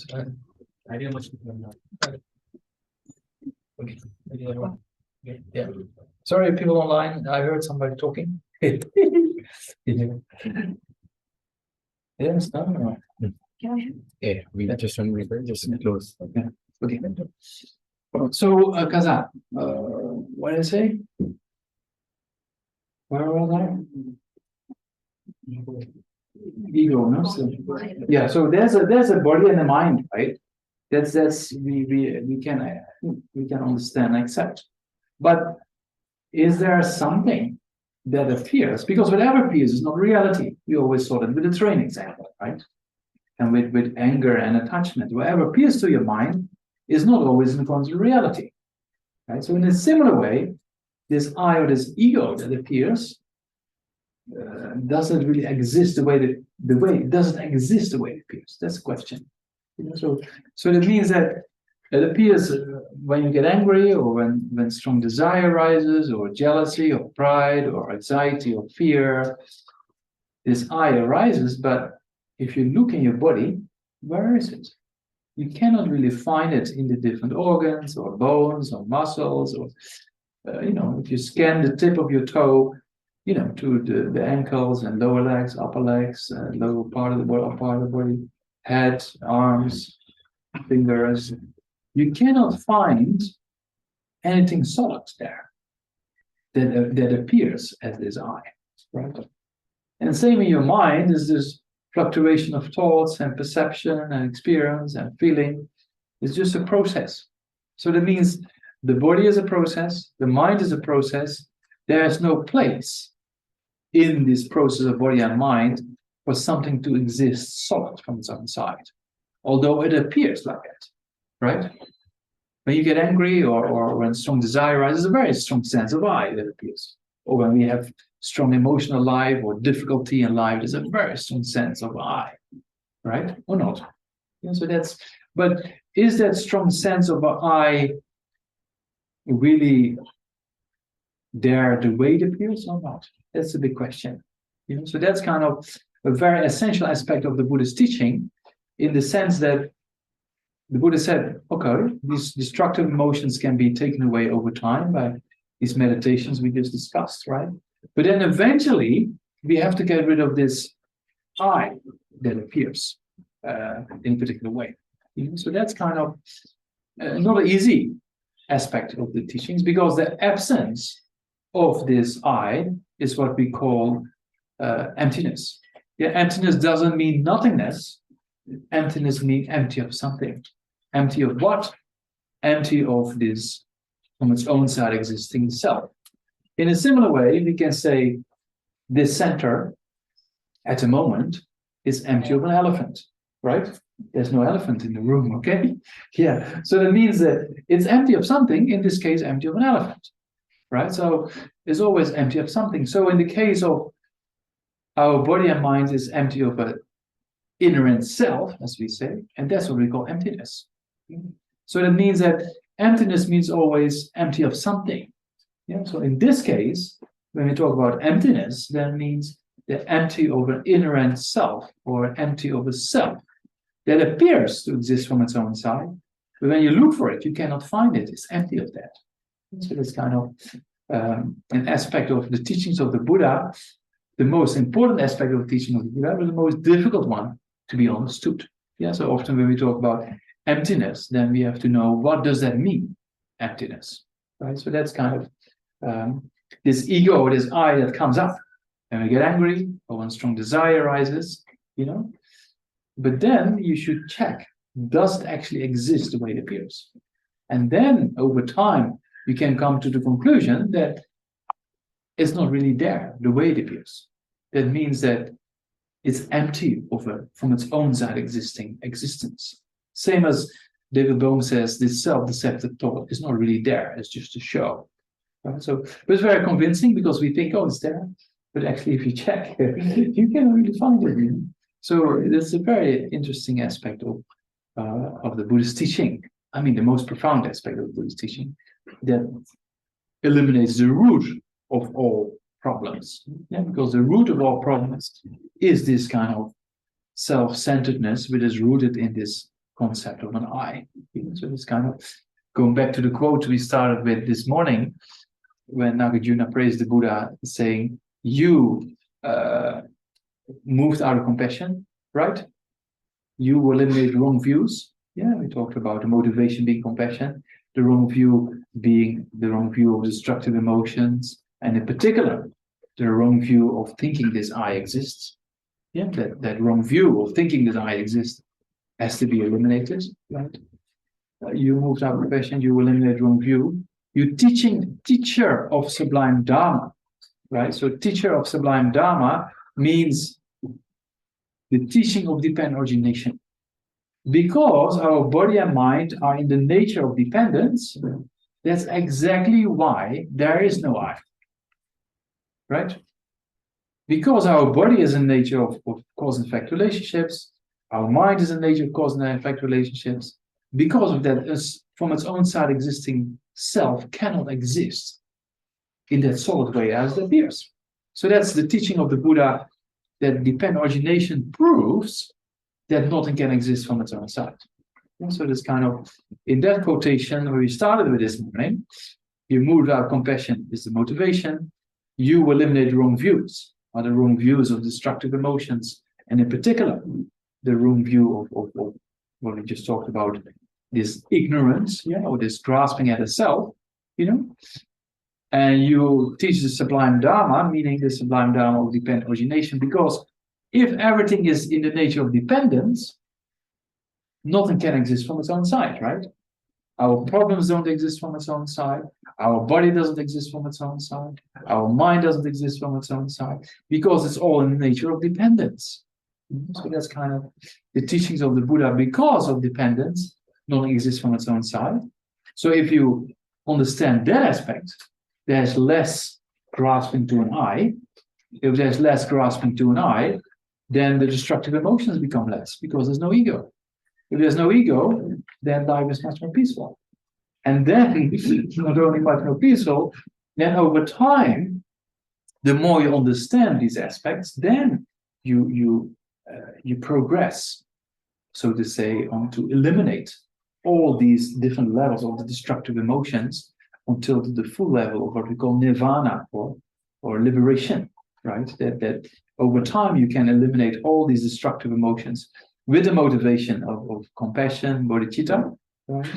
Then you eliminate these destructive emotions, in particular with their root being ignorance, and then by doing so, then you go what we recited with the mantra, Taita gata gata paragata parasam bodhi soha, you actually progress. And the stages of the path to enlightenment And then eventually you eliminate all these destructive emotions together with their roots, right? This ignorance. And then basically the destructive emotion becomes less and less and less and less. And then eventually they can be eliminated because of those three reasons we went over, that the destructive emotions are not an inner part of the mind, right? They depend on cause and effect relationships. So if you play with it, you can change it. And they are not in contact with reality. So if you understand reality better, then it's kind of a way out of what we call samsara.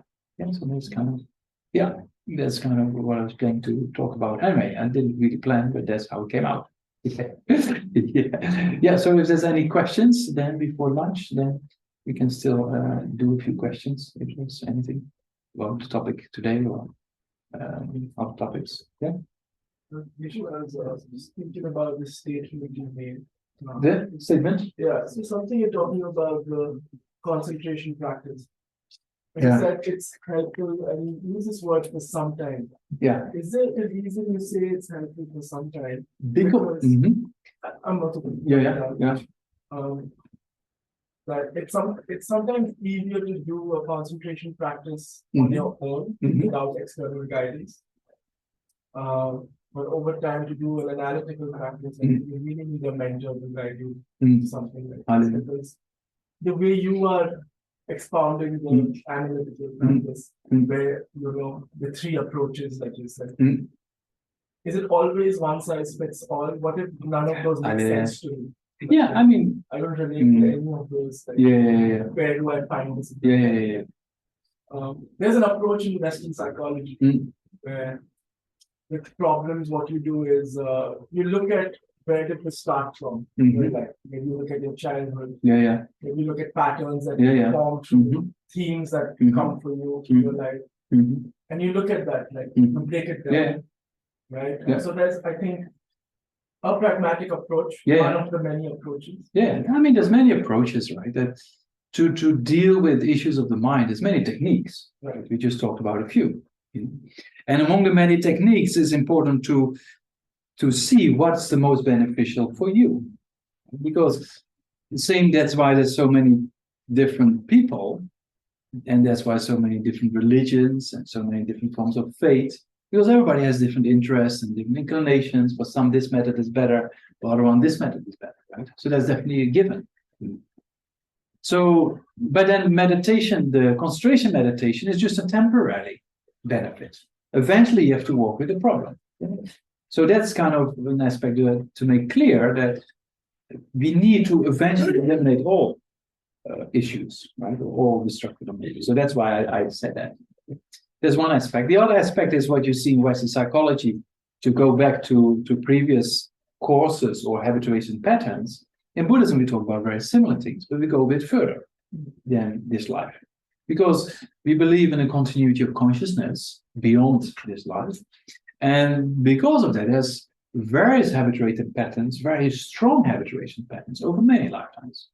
Yeah, and then we come back where we just ended the talk with, is that it's all rooted in this kind of sense of an I or ego, So that's kind of where the Buddha then came to the final conclusion. Because of that habituation pattern, we have to break that, right? So, and it's also true for temporary. Even in this life, you can see habituation patterns influence future states of consciousness. Right? That's very clear that whatever we get exposed to, we start to believe more. The more we get exposed, or the more we habituate our mind to a particular pattern, the more quicker it will come up, right? So then the clue is to generate habituation patterns of constructive forms of consciousness, right? And then so those things we talk about a lot, various schools of Buddhist philosophy of what are these habituation patterns, how are they formed, and how can we transform them, Yeah. And so my next question would be with that concentration practice, because there's this sense of practicing. So when things come up, right, and some of these things that come are important to us. They make our everyday life meaningful. Yeah. But sometimes with the concentration practice, I think we have this habit of come back to this object again and again. And there's a sense, obviously, so many articles come up, meditation leads to you escaping life sometimes, you know. I think this is probably because of this problem of you're escaping. Yeah, I mean, Not thinking that's the about thing. it. That's the thing. Not thinking about That's what concentration meditation is, a kind of temporary escape, right? But then analytical meditation actually deal with the problem, you know, transform the problem. So that's very important, that the temporary escape is temporary, okay, but on the long term, it doesn't bring the real result, right? So you have to deal with it. And that's why we do this analytical meditation, to transform it and prevent it in the future from causing problems, so to say. Yeah. It's easy to find ways to do concentration, but how do you think is the best way to do analytical meditation? Is it through a certain text that guides you, or you have to ask your teacher? You have to, I mean, you have to get knowledge, right? You have to get knowledge of the mind, you have to get knowledge of the emotions, because then things become clear. Okay, this is this emotion, this is the definition, this is nature, this is its function. So the more you understand those aspects of the mind, the more, and then that's just knowledge in the book, and then you apply it, and you check, is this really true? You know, and then you see, okay, if anger comes up, does it really disturb my mind? Does it really give unclarity? Does it really, you know, give this kind of unhappy feeling? So that you read in the book, but then you have to apply it, right? So there's various texts we can use, more practical kind of low jump trainings, for example, or the Bodhisattva Charyavatara by Shantideva, which gives very interesting, very strong reasoning about the drawbacks of anger, the benefits of patience, etc. So we read those texts, and then we just analyze, is that true what Shantideva is saying or not? And then you just analyze. And in that process of analyzing, you get your own insight, right? Yeah. So that's most important than just reading a book and say, oh yeah, that makes sense. That's a good, but it doesn't really transform your mind, right? So you have to do some homework. Yeah. Yeah. Yeah. Okay. Yeah. Yeah. Good. So you spoke of emptiness in terms of dependent arising. Yeah. Emptiness is one more factor of being made up of parts, the object being made up of parts. Mm-hmm. So my question is relating to that in terms of an object, let's say this mobile over here. I understand it's made up of parts, or a car is made up of parts, and therefore it is lacking inherent existence. That's fine, but I'm not able to divide up my feelings into parts. For example, I cannot look at anger and say that I can divide up. I tried my best. I could, you know, I could. Anger as a dependent arising, that's fine. But emptiness has these two things, right? It has the aspect of being divided up, like you can divide up any object into parts, and therefore lacks inherent existence, and also that it is dependent arising. Yeah. In terms of dependent arising, I understood the emotions, the feelings of anger, jealousy, or whatever that might arise, but I'm not able to break down any feeling into any parts. What about past, present, and future? 3 parts. I mean, if you check for anger, for example, it comes up at a particular moment, it abides for some time, and disintegrates, right? So you have a past, present, and future there. It's actually 3 parts. And then you see that's a process over time, and it doesn't exist from its own side, because that's one aspect, past, present, and future. The other aspect is that in those individual moments, anger in the beginning is less strong, becomes stronger, and then it disintegrates, right? So there's more coarser and subtle aspects as well within a particular time frame. So there also you have various parts of time itself, and anger being either stronger or less strong, or coarser or less coarse. So that's various parts of the consciousness, or feeling, or anger, whatever aspect of consciousness you examine over time. And there's over time, there's parts, right? And then also subtler and coarser levels there, or intensity or less intensity, right? So you can have various types of consciousness subdivided in various parts, you know? So then also there, and especially with time, as you see, Carlo Rovelli also says that, you know, there's no real time. Because whatever you pinpoint down as the present is already past the moment you pinpoint it down, right? So then there's the second level of dependent origination, right? The first level of dependent origination is cause and effect relationships. The second one is part and collection of parts. right? So because there's a collection of various moments of consciousness, right? And individual parts, and they related with each other. And in that relationship, you cannot find anything solid. Yeah? In a similar way, then you come to the conclusion that time is just an imputed aspect of reality, right? It's just, oh, this period we define as an hour, or this period we define as a minute. But it's not really to be found there among the individual moments, right? So then you come to the third level of dependent origination, seeing that things are just merely imputed by the mind. And those three levels of dependent origination of cause and effect, parts and a collection of parts, and merely imputed, especially the most subtle one. If you talk with a person like Carlo Rovelli, completely agrees with it. The way he describes a table or a chair in his book Helgoland is almost the same as we do in Nagarjuna's philosophy, that is just merely a label based on a mere collection of individual parts. So it's very interesting. Right? Yeah. I have one more question. Yeah.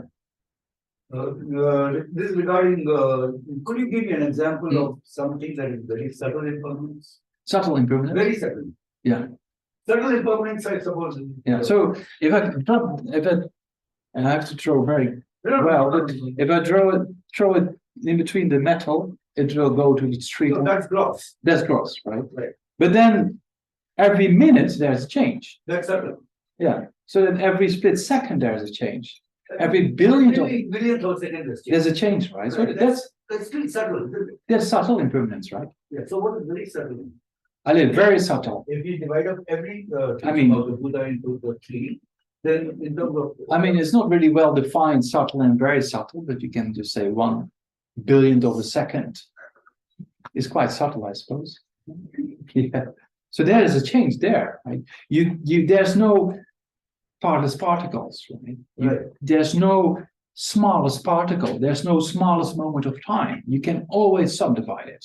How small you go. Sometimes it becomes beyond our comprehension, but there's no end to subdivision. And because there's no end to subdivision, you cannot find anything solid. And that's the same you see in quantum mechanics, right? I see. So the very subtle impermanence will not refer to the very subtle mind. I mean, you can have a subtle impermanence of the subtle mind as well, right? Every thousandth of a second or a billionth of a second, also the mind moves from moment to moment, right? Even the subtle mind, right? So, right. Yeah. Yeah. Okay. Yeah. Thank you for the teaching, Geshe. My question is about the last portion of the teaching. You mentioned that the absence of destructive emotions is nirvana, something along those lines. Yeah. So does that mean that nirvana is also in the nature of dependent origination? Correct. And therefore the blue sky mind Yeah. is not the innate mind? I mean, it's just an example. The blue sky mind sometimes is referring to similar to the innate mind, right? But the color of the mind doesn't have a color. Yeah, no, I get Yeah, the metaphor, yeah. but I'm just wondering that if the state of nirvana mind, or like blue sky mind, if that also depends on causes and conditions, Yeah. then Yeah, okay. it is not in the nature of rest. Yes. Yeah. That it's Yeah. also So there's two aspects there. There's nirvana and there is a mind. And nirvana is not a place. Nirvana is a quality of the mind. A quality of the mind, that means that mind is free of afflictions. Yes, we say that mind is free of destructive emotions. That's one aspect. And there's the mind itself. So there's two things there, right? So the absence of afflictions, what we call nirvana, and then there's a subtle mind there. Yeah, so the subtle mind has that quality, and the subtle mind abides in that quality of nirvana, but it's not the same. It's two different things.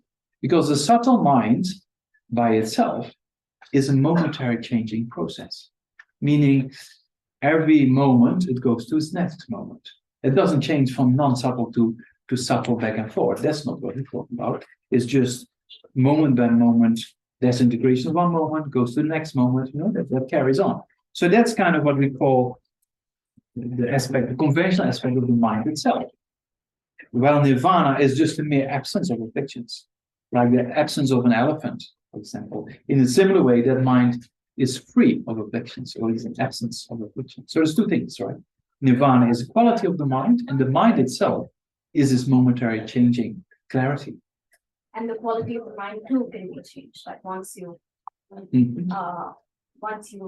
reach nirvana, there is no you're not stuck to it. Like it causes... There's no attachment anymore, so you don't grasp at nirvana, because nirvana is just a quality of being free of afflictions, right? And if there's no attachment anymore, there's no grasping, right? So it's pretty good. Thank you. That's maybe a nice way to stop. If you have this nirvana, then basically you're free of afflictions, right? So then there's no cause for suffering, and there's no falling back anymore, because there's no cause for falling back. You still have a mind that is momentarily changing from moment by moment, but there's nothing that triggers it to experience suffering, because there's no cause for suffering. There's no afflictions. You see? So that's kind of a very interesting, state of mind to be achieved, right? Yeah. So maybe we stop there. Yeah. Like you mentioned that as we know that there is nothing called darkness. It's only absence of light. But when you come to the emptiness, that emptiness is less of something. Yeah. There's nothingness of something. But we can't say that there should be something, should be less. There should nothing called less. You said missing of something. Yeah. Is emptiness. Yeah. Can you say emptiness is nothingness is emptiness? Nothingness is not emptiness, right? Because mere nothingness doesn't say anything where it's empty of. Emptiness means it's empty of inherent existence. In a similar way, if I say the room is empty of what, you ask, right? But if I say the room is empty of an elephant, it makes sense. That emptiness makes sense. If I say emptiness just like that, then you have to know what's empty of what. So we say empty of inherent existence. That's what we call emptiness, right? So it's not mere nothingness, because there's a body and there's a mind. Those two exist, but there's just no solid I to be found, and it's empty of that solid I. So the emptiness means empty of an inherent I, but there's still a body and a mind. So it's not just mere nothingness, right? So there's a clear distinction to be made. What does exist and what does not exist. It's very clear to understand. So what does not exist is the inherent I. What does exist is a conventional reality of the body and the mind, for example. No, that's important too. But emptiness. I mean, His Holiness says he started to get interested in emptiness when he was in his early, his late teens, in late teens, and now after 60 decades, then His Holiness said, now slowly I start to understand it. It gives us a nice glimpse of how we should go along with emptiness. That is not something you learn completely in one weekend course or something. Yeah, but over time, thinking about it, hearing about it, studying it, then slowly the mind moves in understanding. No? Yeah, and then we achieve nirvana. Okay. Yeah. So let's then dedicate the merit. Just brief. So normally we dedicate for various purposes. Make a prayer. We did something very fortunate and virtuous this morning to transform the mind. And why? With the motivation for the benefit of all sentient beings. So think that also may our activity of today ripen in the sense that oneself, all sentient beings could achieve a state of enlightenment. Yeah. And for the purpose, may the teachings spread in various directions, that all sentient beings have access to it and be able to practice this and get realizations. Dagi Jin Sawa Giva the Tendon Goa Gindan Gamba Giva Jason Lozam Dawa Dembe Nimbo. And then on top of that, all the precious teachers like His Holiness Dalai Lama, Lama Zopa Rinpoche, and all teachers teaching true path to enlightenment. May they in this and future lifetimes always guide us in a perfect way in order to quickly achieve the state of enlightenment. Kare Rawe Gore Singamso Pendan Dewa Mare Jungwe Chere Zegwan Tenzin Gyasori Jabeji and thank you. And then on top of that, oneself, all sentient beings, in future lifetimes, really progress in the stage of the path to nirvana and enlightenment very, very quickly. Yeah. Gewa gündür yanda lamadan deme çögi peralımcı. Saran langi gündür doje changi kopan.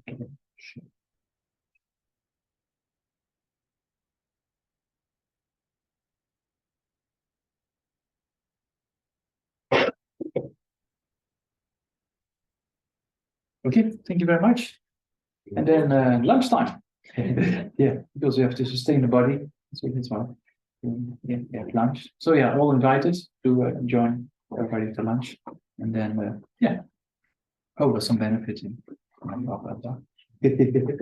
Well, thank you. One more thing.